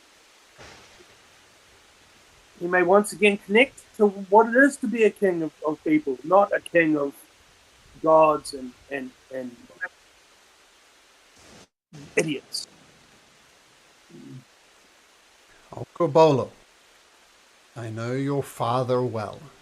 He's a great king of Astoria, though apparently he has allergies. Excuse me. You might think I'm an arrogant fool like my wife does. Let's not mix words about it. But these are my people. These are my loyal subjects. I would be happy to walk amongst them and help them out as best they can, because that's what I've done for my entire life. These are my people. I bleed for them. Dogs, I would have done it anyway. Very good. Then this is what I lean my way to. And I can't help but agree with Okobolo. The willingness to sacrifice is the best choice. From the 4 remaining gods, so they may get closer to their sister, Mistros. She sacrificed everything. If they sacrifice but a part of themselves, then that is willing. That's act. Well, said Valis. Iris says, Vulcan and Pythor have been summoned, and you see Vulcan and Pythor, somehow they've managed to get to Mitros, perhaps magical means. Vulcan comes up to you, Okobolo. Says, good work on the forge, lad. You did a good job. The rest of you too. Gotta say, I'm impressed.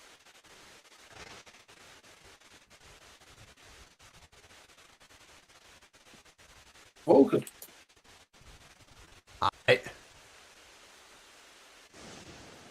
So you're willing to sacrifice a part of yourself as well? Aye.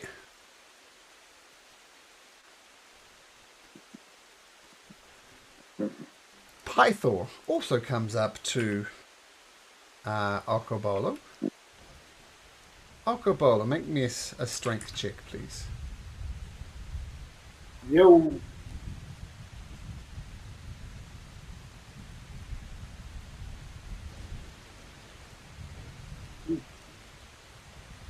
Oh, sorry, this... Oh, wait. Gotta get his Oh, sorry. stats. Check, not save. Save. Well, a D20.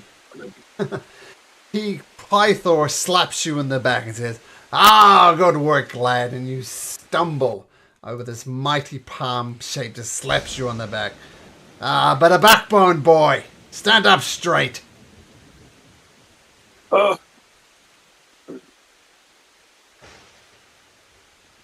Father, if you've ever been my father, you be my father now and save these people. Help them. I will do that. Kyra, Valis, Vulcan, let's look to the example of our departed goddess, Mitros, and end this thing. And Pythor holds out his hand. Valis goes on one hand, Kyra goes on the other. Then end of the chain is Vulcan. And they start ascending to the highest point of the tower. Acestus, Chondrus, even Gaius start following up. The concubine does as well. Do you guys follow them up the stairs? Sure do. Yep. Right, yep, definitely. As this daisy chain of gods ascend to the very top of the palace with this twisting staircase, Vulcan and, I can't remember, Valis hold hands, they form a circle, and they all take a knee and pray, and pray, and pray. And they're not sure what they're saying. It's not a language that you recognize. But then, whoomph, almost like an explosion of light erupts from them. And where the light leaves them, the storm does not hit the city as dry. And eventually this globe-like thing comes up and boom, envelops the sky itself. And the rain stops. And the city, it seems, has come to life as people start going about their business, looking around, sorting out their dead, which weren't safe to get to before as they were drowned. The city is moving again, though. Then this mighty globe of light vanishes, and you watch Valis, Pythor, Kyra, and Vulcan all in a heap. The storm has stopped. Damas rushes over to try and raise them or help them.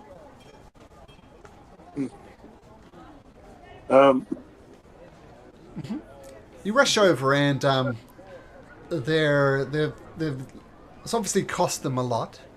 But with a little bit of help, they all get to their feet, kind of dry themselves off as best they can. And Queen Valis, her retinue comes up to her and immediately starts fussing over her hair and her, her outfit and stuff. And eventually, Is she still hot? Yes, still the most Okay. beautiful woman you've ever seen.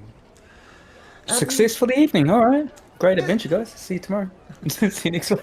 Oh. So Valis, but they all look less than.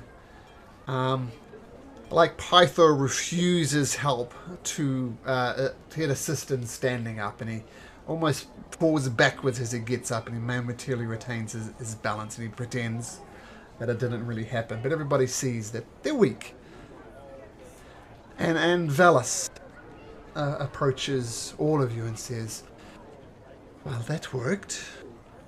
I'm not saying it didn't cost us.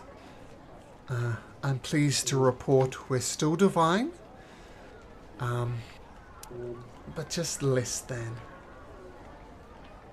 Now, in the coming days ahead, in the coming battles ahead, when the Oath of Peace ends, it just won't be quite the force we were before we made the sacrifice." Poseidon hadn't taken on the Oath of Peace. Well, he took on the Oath of Peace, he indeed. The agreement says that Titans don't attack gods and gods do not attack Titans. Technically, Sidon attacked the city. Technically, we protected the city. Technically, the Oath of Peace remains in place. Surely to attack the city of Mitros is to attack Mitros herself. This was the rules that were stated when Versi, the Oracle, was actually the one responsible for drafting the Oath of Peace. And this is all kosher, as they say. We attack the was a city, lawyer we when you need protect one. the- I know. I know. But unless Gaius does, unless Sidon does something incredibly stupid, the Oath of Peace will remain in place for 70 odd days, and then who knows? But that day is coming. Feel like as much as you weakened yourselves, your sacrifice have bolstered my commitment to our cause. I feel we are bound for success. Well, I hope so. Anyway, shall we get off this tower? And everybody starts winding down. And as you But get... we start walking down, I'm going to invite Gaius to have a look over the edge and be like, "Hey, mate, it's a long way down from here, isn't it?" All the way down there. I'm surprised a bull can see that far. You are notorious for your short-sightedness. Ooh, burn! Oh, man, you got me, bro. You got me. At least he's not a dick. Oh, solid comeback. Gaius smiles and he starts descending with the rest of the people down to the throne room.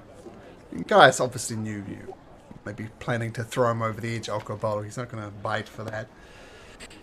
But as you get down into the throne room, King Acestus says, "Well, it is as I predicted. The heroes of the Oracle have solved the situation. Your advice has been invaluable.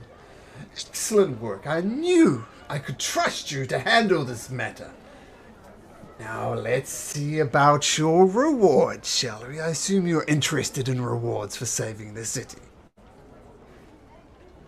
No, we just did this because we could. Oh, so no reward required then. Well, I can't speak for my friends, but How much was No. the coffin? Oh, I'll this have a look is at what you got. this is something far more valuable than the coffers of Mitros, even when they were full to overflowing. This, and he hands you a rolled parchment. This is a map, and it will lead you to the last known location of the Ultros. It was my ancestor's ship, the legendary vessel of Esther Archelander, fiercest of the Dragon Lords. There was a time when I might have claimed it for myself. But I have no need of it now, because as you know, I am rebuilding the ancient order of the Dragon Lords. In time, I will have a legion of dragon-mounted warriors under my command. And then we will have no more needs for the Oracle. No more needs for heroes.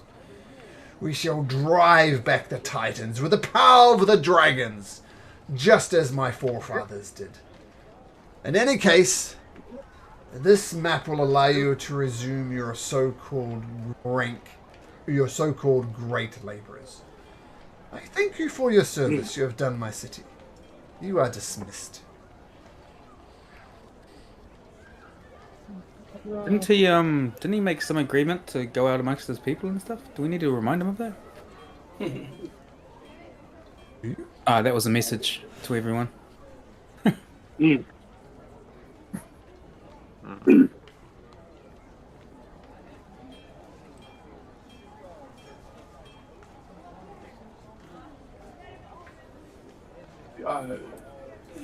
Okabolu, you made that order if you wish to raise it with him. He swore that he would, and either he will or he won't. Yes. You see, King Acestus is at least playing the part of a king in times of distress. Now, a lot of world leaders have done excellent jobs in disasters. like our own Jacinda Ardern, right? She did a good job for several things, and some other politicians who shall remain nameless have done terrible jobs, but is at least out there doing something, talking to the people.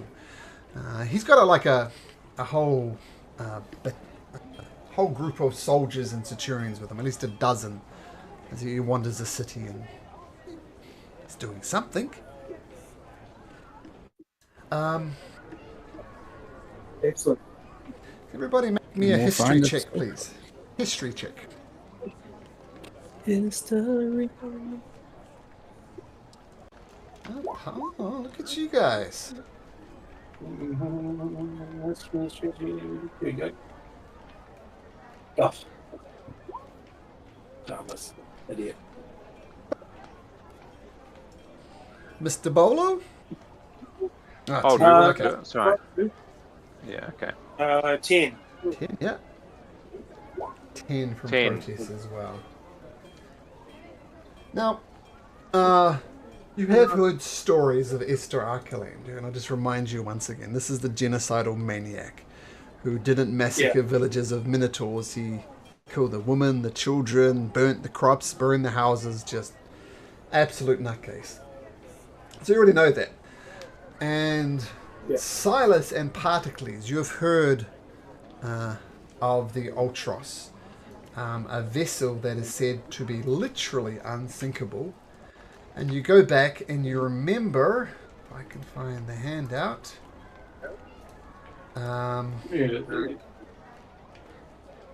He's cursed to like just be fucked up all the time and never die. Yep, that's true. That's sorry. And you go back and remember the vision that you got from the Horn of Balmetria. This is quite obviously the Ultros that this vision is talking about. Furthermore, Silas and Particles, you've heard that the Ultros is literally unsinkable. It is said to have voyaged out into the Cerulean Ocean and the Forgotten Sea, the very domain of Sidon, as Sidon would throw tidal waves and whirlpools and all manner of disasters at the Ultros. But it was too powerful, even for Sidon to sink it. So if you are to brave the let me bring this up. Cerulean Sea. Cerulean Sea and the Forgotten Ocean, then the only ship that you know could make such a voyage would be the Ultros. So that's where we need to hit first. Yeah, let's go to number 7. Oh, what are you doing there, number 7? Get out of there! Before we do that, though, shall we talk to Vulcan about how long before we get that shield and sword and whatnot? Yeah, a quick aside to Pythor and Vulcan as to like the status of Astoria and everything will get up there. Pythor, he's sitting down and having a drink with Vulcan. Pythor says, "Well, I've left the city temporarily, at least, in the hands of Honora, your sister there. As I said, she's not no warrior, she's no wizard, but she has a heart for the people of Astoria. She will rule in my stead as I recover from the sacrifice I made." Vulcan says, I got your shield. Technically my shield, but you're more than welcome to use it. It is broken, but I can fix it. It'll take me 5 days. Oh, fantastic. And let's just And if say... you get bored up there, you can make other things as well if it takes us longer than 5 days. Oh, one thing at a time, lad. I'm sure you understand. But yes.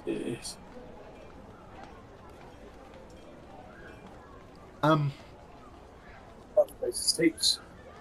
Yeah, so it's 5 days, and let's just say I have a special way of getting the items to you. I'll leave that as a surprise.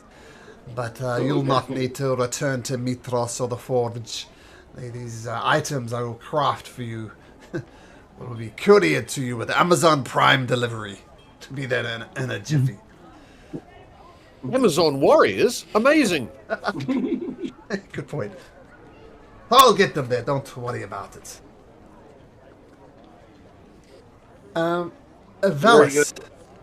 Valis approaches and says, well, actually, she doesn't approach you. One of her retinue comes up and says, excuse me, I'm sorry to bother you, but Queen Valis is requesting an audience with you. Yes, of course, immediately. Sweet. Okay, so you go to Queen Valis. As I said, she has this retinue there, like 10 people who wait on her. And you see what she said was true. Like, she claimed she run the city. You see piles of papers and forms, and almost her chambers come across more like an office than anything. She is very much keeping the city alive. And she welcomes you all to have a seat. And she says, well, this might come as a surprise to you, but my husband has not been entirely honest with you. What? Get out. No. Hey. It is no secret that my husband and I do not see eye to eye.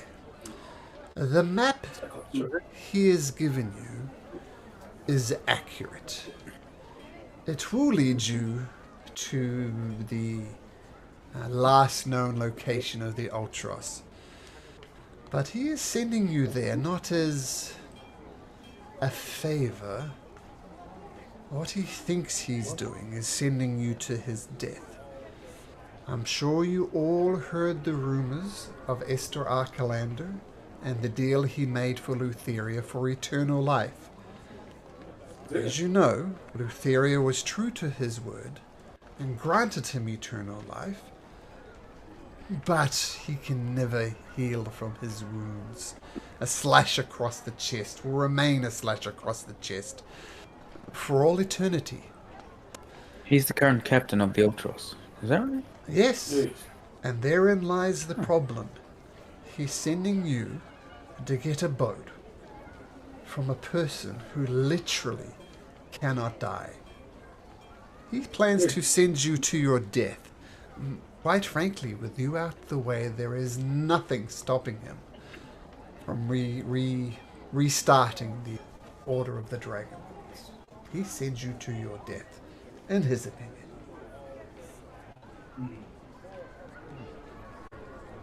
Well, in which case, where can we find the solution? Where this man might discover the power of death? I'm afraid I can offer no counsel on this. I feel I am stating a problem without a solution, and you have my apologies for that. But your task, if it boils down to it, is to get the Ultros from the man who cannot die. Well, perhaps you could tell us.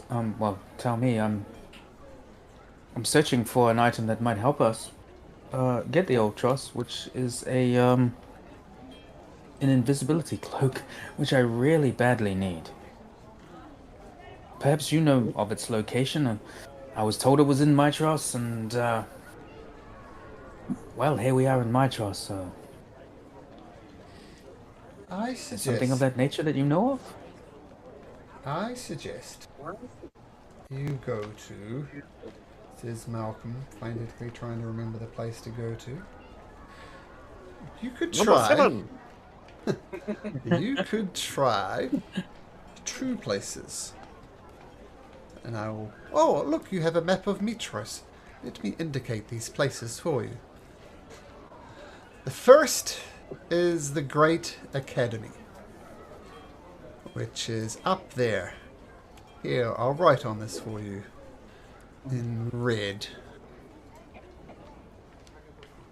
Is that number 5? Right. Oh, it's so small I can't read it. Make it big. Ah! Great. Academy.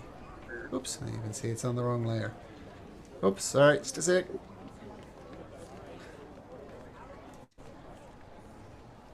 Is that at all legible? Yes. When you zoom in on it. Did I spell it right? I can Yeah, see yeah. what I was typing. Oh, that looks good. Yeah, so I suggest you check out the Great Academy. There's a place of learning, a university as it were. You might be able to get one there. The other place is in the Great Market, the so-called Great Agora. You notice there's a 7 hanging over top of it. Oops. Dropping that thing. Wow, I didn't know I had powers of divination. The Great Agora. And you might find it there. That is your best chance. Either the Academy or Who the might Great Agora. be the people to? Who might be the people to talk to at these places? Well, there are several great professors at the Academy. I'm sure any one of them would wish to talk to you. You're getting quite the reputation for some of your deeds. And what is the Great Academy? What do they teach there? Mostly magic. Magic schools. I know magic. I'm very good at magic. Sometimes they call it Parry Hotters. I'm not sure what Parry Hotters is, but it's something like that. One of the retinue comes up and whispers something into Valis's ear, and she furrows her brow, and he says, "There is perhaps one further option. There is a person called the Lady of Coins. Ah, yes. She is... It's hard for me to say because often she works in direct oppositions to the interest of Mitros. There is an underground belly to it. There's a way to get this cloak you desire. Perhaps the Lady of Coins could get it for you. Now I know your first question to me is, where is the Lady of Coins? And to answer your question, I have no idea. But I'll find a way. Don't you worry, madam. those are your 3 options. Now,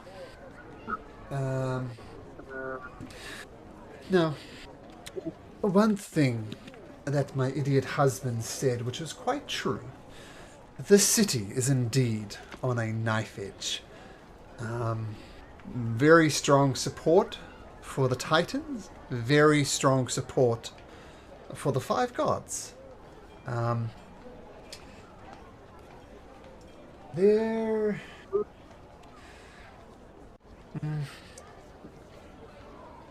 See, I wish to return this balance firmly back to the favor of the 5 gods. But politically, my hands are tied. I cannot go and attack a temple, for example. That is not the done thing. I have a couple of favors I would like to ask you. Speak, my lady. The first is, as was hinted at during the meeting, there are things that are happening untowards in the Temple of Lutheria. I wish you to go to the Temple of Lutheria, and what is the popular word in the vernacular? Oh yes, fuck things up. Do you think you can do that for me? Nothing will give me greater joy. Yes. But, there's a but. I must insist on some type of secrecy and diplomacy. This is not kick down the doors and take names and smash things up. You need to find a more subtle way. What? Why is everyone looking at me? We all have, I was thinking something completely different. we all have our gifts, Okobolo, and your gifts will be valuable in the days to come. But some type of public embarrassment, some type of undermining from within, I'm not sure. But this is the task I would request of you, to get under the skin of the Temple of Lutheria. Would you do this favor for me?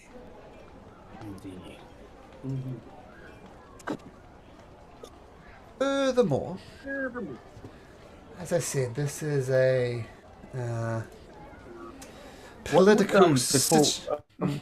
What would be the worst thing we could do to the Temple of Lutheria?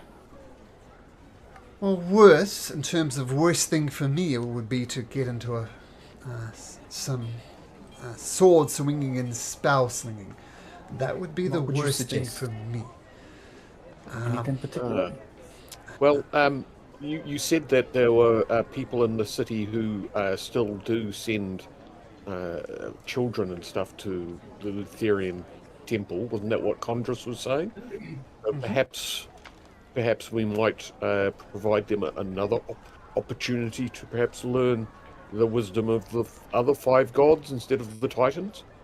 What you will find is the children who are studying, who have taken the black robes, half of them have taken it hook, line and sinker and are fully devoted to Lutheria. They would literally lay their lives on the line for Lutheria. The other half are scared shitless and want nothing more than to get out of there. The trick is to know which is which, because they all will pledge devotion to Lutheria in public.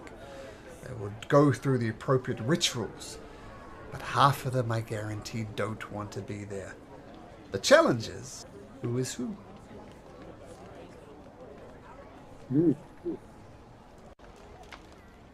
What would be the consequence should they leave early?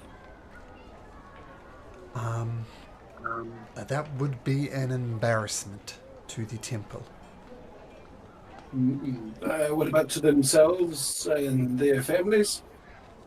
Some families would welcome them with open arms. Some of them would be slapped in the face and demanded to be sent back to the temple. You see, some of the devotees come from the poverty-stricken families, and quite frankly, they're guaranteeing a future income. If their children passes it, they're set for life. Yeah. So. But the 5 gods themselves do not similarly have temple programs for supporting the developing youth. Oh, of course, we have the Temple of the 5. And the academy itself, does it also accept students? Very rarely, especially not the young. Okay. Well, perhaps we could sequester some of these students and take them to the Temple of the 5 if they are willing. I guarantee there are some willing. The challenge you'll face is determine which one.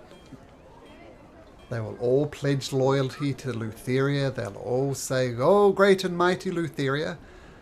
Half will mean it, half will not. How you would tell the difference, I do not know. That's a lot of inside checks. Perhaps a good one of studying. We would have to find some sort of zone where they would only be able to tell the truth. There is something else I wish to mention to you. Coming up in a few days' time is the Great Games of Metros, the 500th running of this event.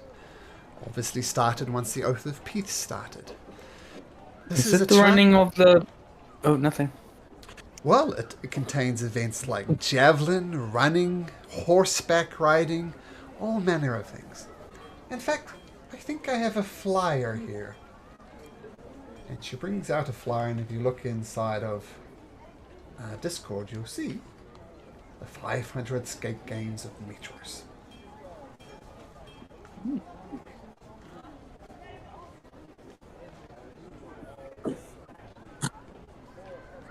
Vulcan precision finding figure day sacrifices lives. Oh, yeah.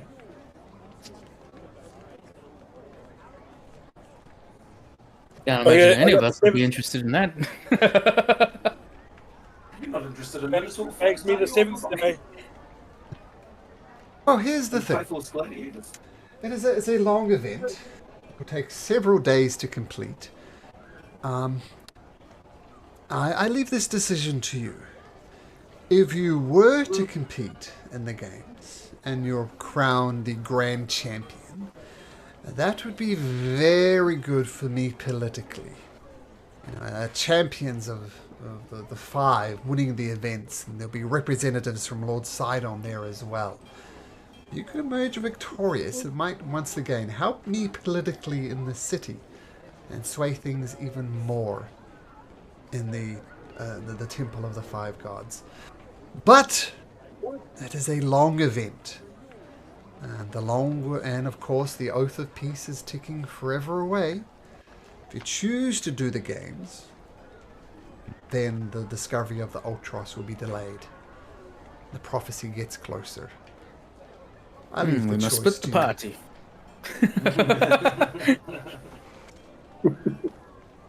Is there some boon given to us when we win? There are gold, silver, and bronze medals handing out. A lot of people keep these as mementos, but you could very easily sell them. If you're to do well, you could make a lot of gold quickly. So, was your husband also saying, who funds the games then, if it is not the city? We asked for donations. Quite frankly, I was responsible for gathering the medals this year, as I have for many years.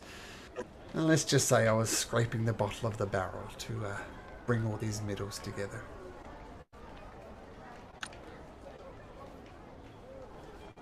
Well, what are your Well, thoughts? what say you? Haste to the Ultros, or make some gold and help me politically in the city? The choice is When yours. did these games begin? 3 days. In 3 days.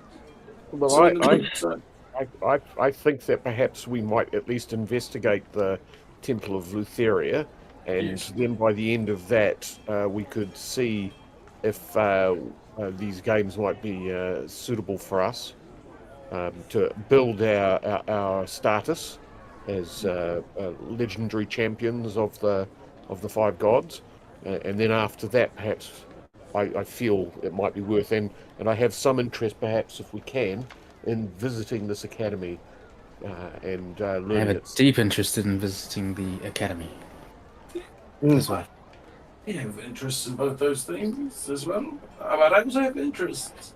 How do you get to be in your husband's dragon gang? Dragon Would I game? perhaps trial the dragons? I want to ride a dragon. I want a dragon of my own. Oh, well, Scaly friend. Look there at my hat.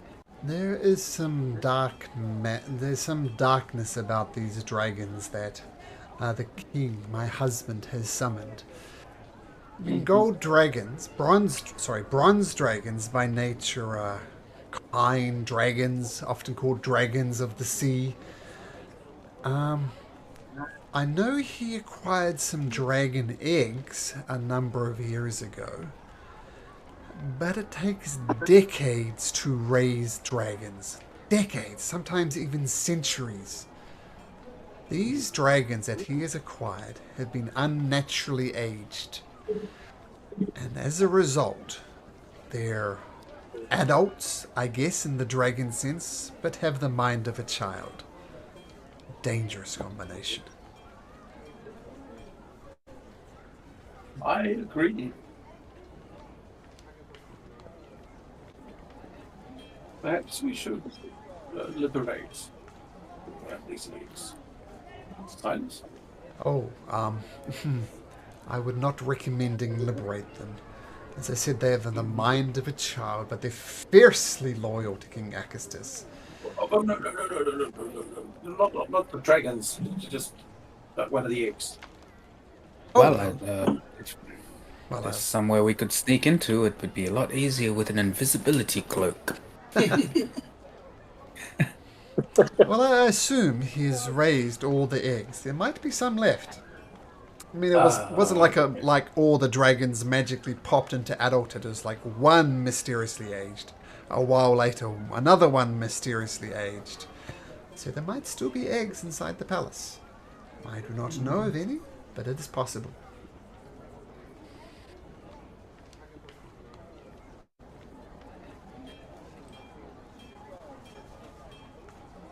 I've given you a lot to ponder. Yes, Indeed. Yeah. We are also quite, how do we say, bashed about. At the very least, I wouldn't mind eating some food and resting before we head out into the city proper, even if it's just a short rest. Oh, it's What late. say you? It's late in the evening. I mean, you left the mines in the morning, travelled a day to get here, so it's end of the day type time. You're more than welcome to stay here. I'll have quarters prepared for you. Meals In provided. case, that's what I'd like to do.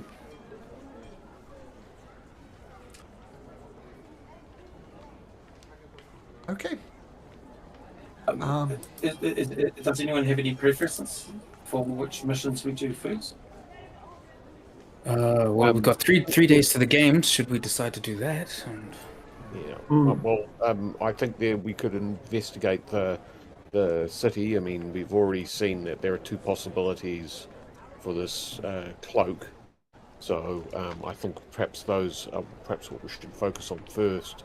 And then if we attain that, then we can look into Lutheria, the Lutherian school, temple, and see if there might be some way we can influence that and free those children from the influence of the Titan. Yes. And then following that, perhaps we could champion the five gods in the upcoming games. It sounds like there are some skills there that we might excel at. There seems to be a wrestling competition that our Minotaur friend Okobolo might very well be suited for. Well, yeah, when I see the third day there are Minotaur fights, I kind of feel like,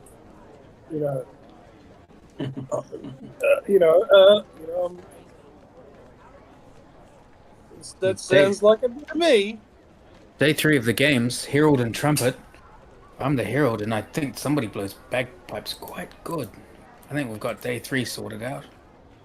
I will point out that brawn definitely helps, but brawn is not everything. There are some events that Alcobolo would excel in. There are some events that others would excel in. So don't just think of it as a game of the brawn. There is things for all of you to excel in. I also know of a tavern where we could double check this map should we need to. What's Pancrase? At the end of the 9th day. It's wrestling. Is it? I think it's Greek wrestling. Pancrase. Pancrase.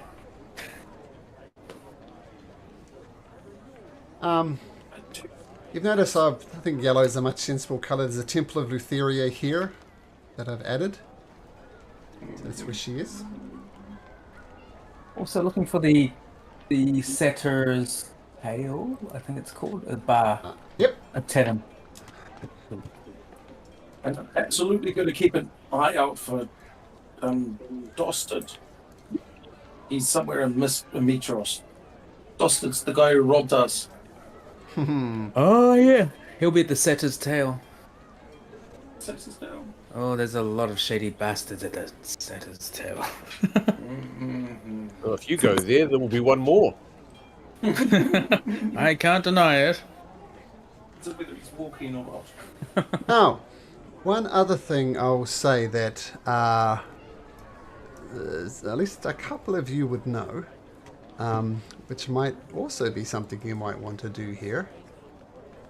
21 is... I'm just going to type it and let you guys contemplate what it might mean. Great activity. Okay.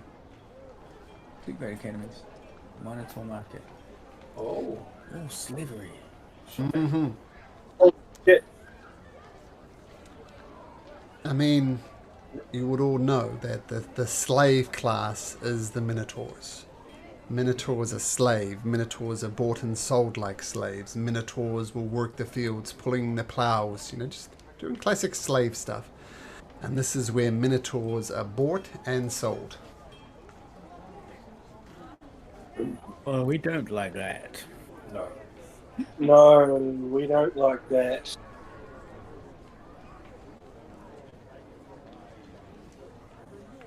I'm going there. I'm going there. Oh, I don't expect any of you to, but it's something I must do. Okabolo, can I just say one thing? Perhaps we do it after we've curried favour with those in charge. I mean, you might be able to smash up the market, but having control, having the influence of the powers that be, We could save them for all. us, we can save them all.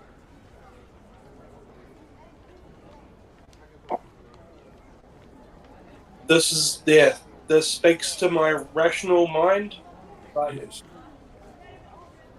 I And must that's what I want. at least I promise I will help you, because I too agree that this is a stain on this region, this city, this and your culture, and so I promise to help you, but we need to be smart in this. We cannot.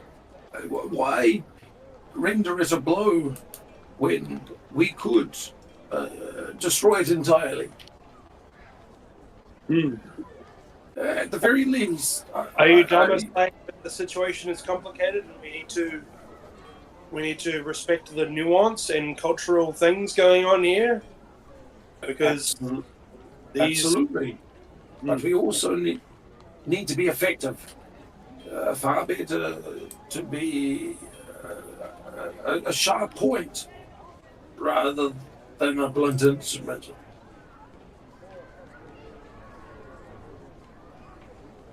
You're right, Damas, you're right.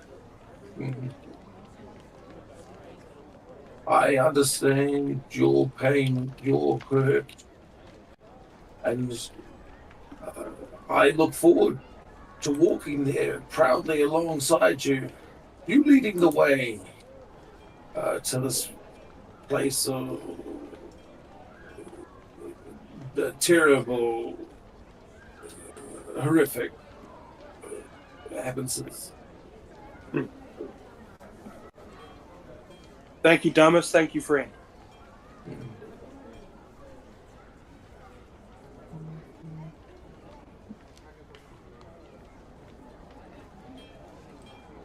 So what should we do? Off to the academy if I have my way.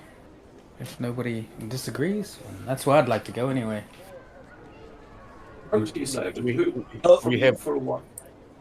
I'm feeling quite tired. I think I might just hit the hay. Yes, I think we all need to rest. Queen Vala says provide you with exceptional beds. No sleeping on hay tonight.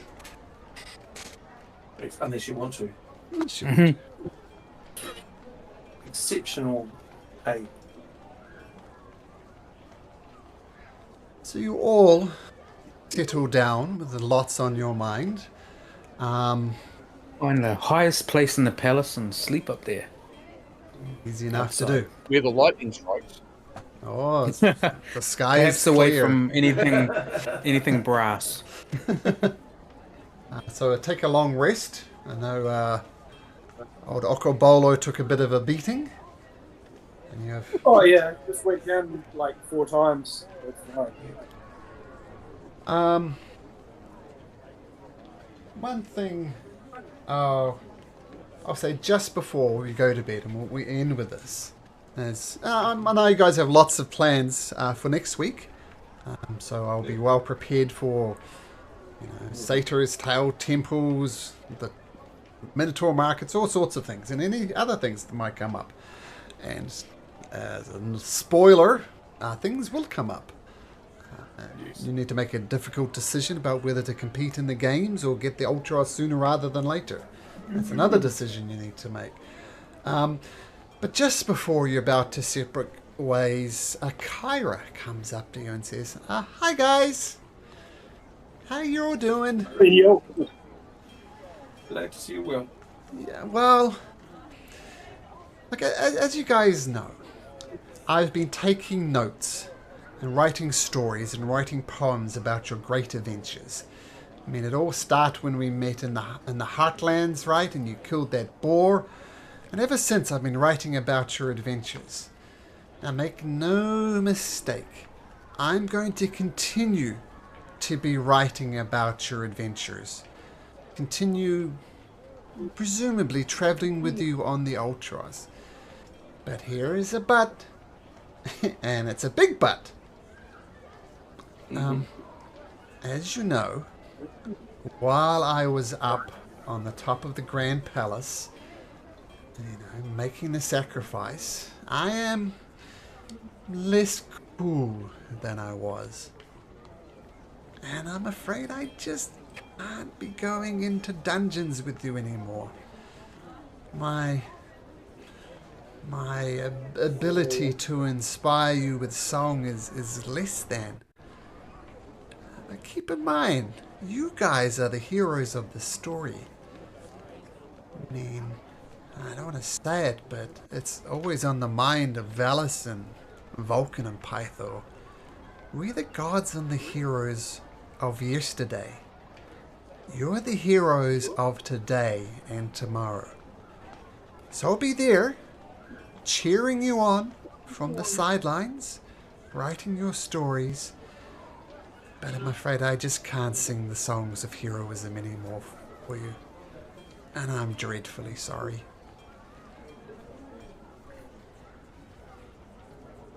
We thank you for the assistance you have provided thus far.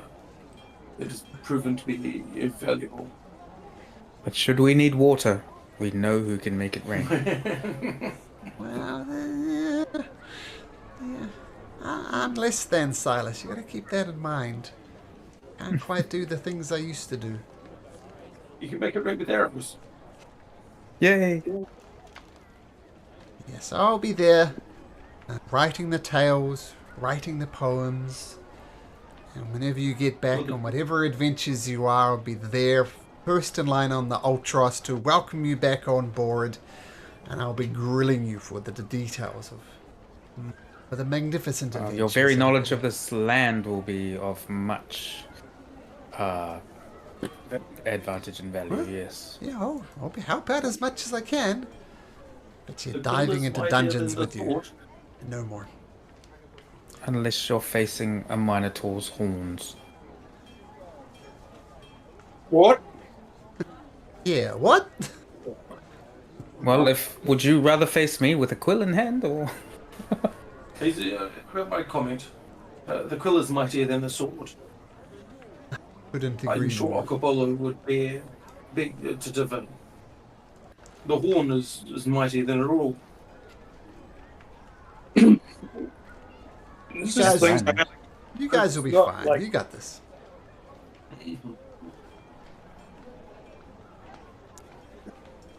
Well then, So, night's sleep.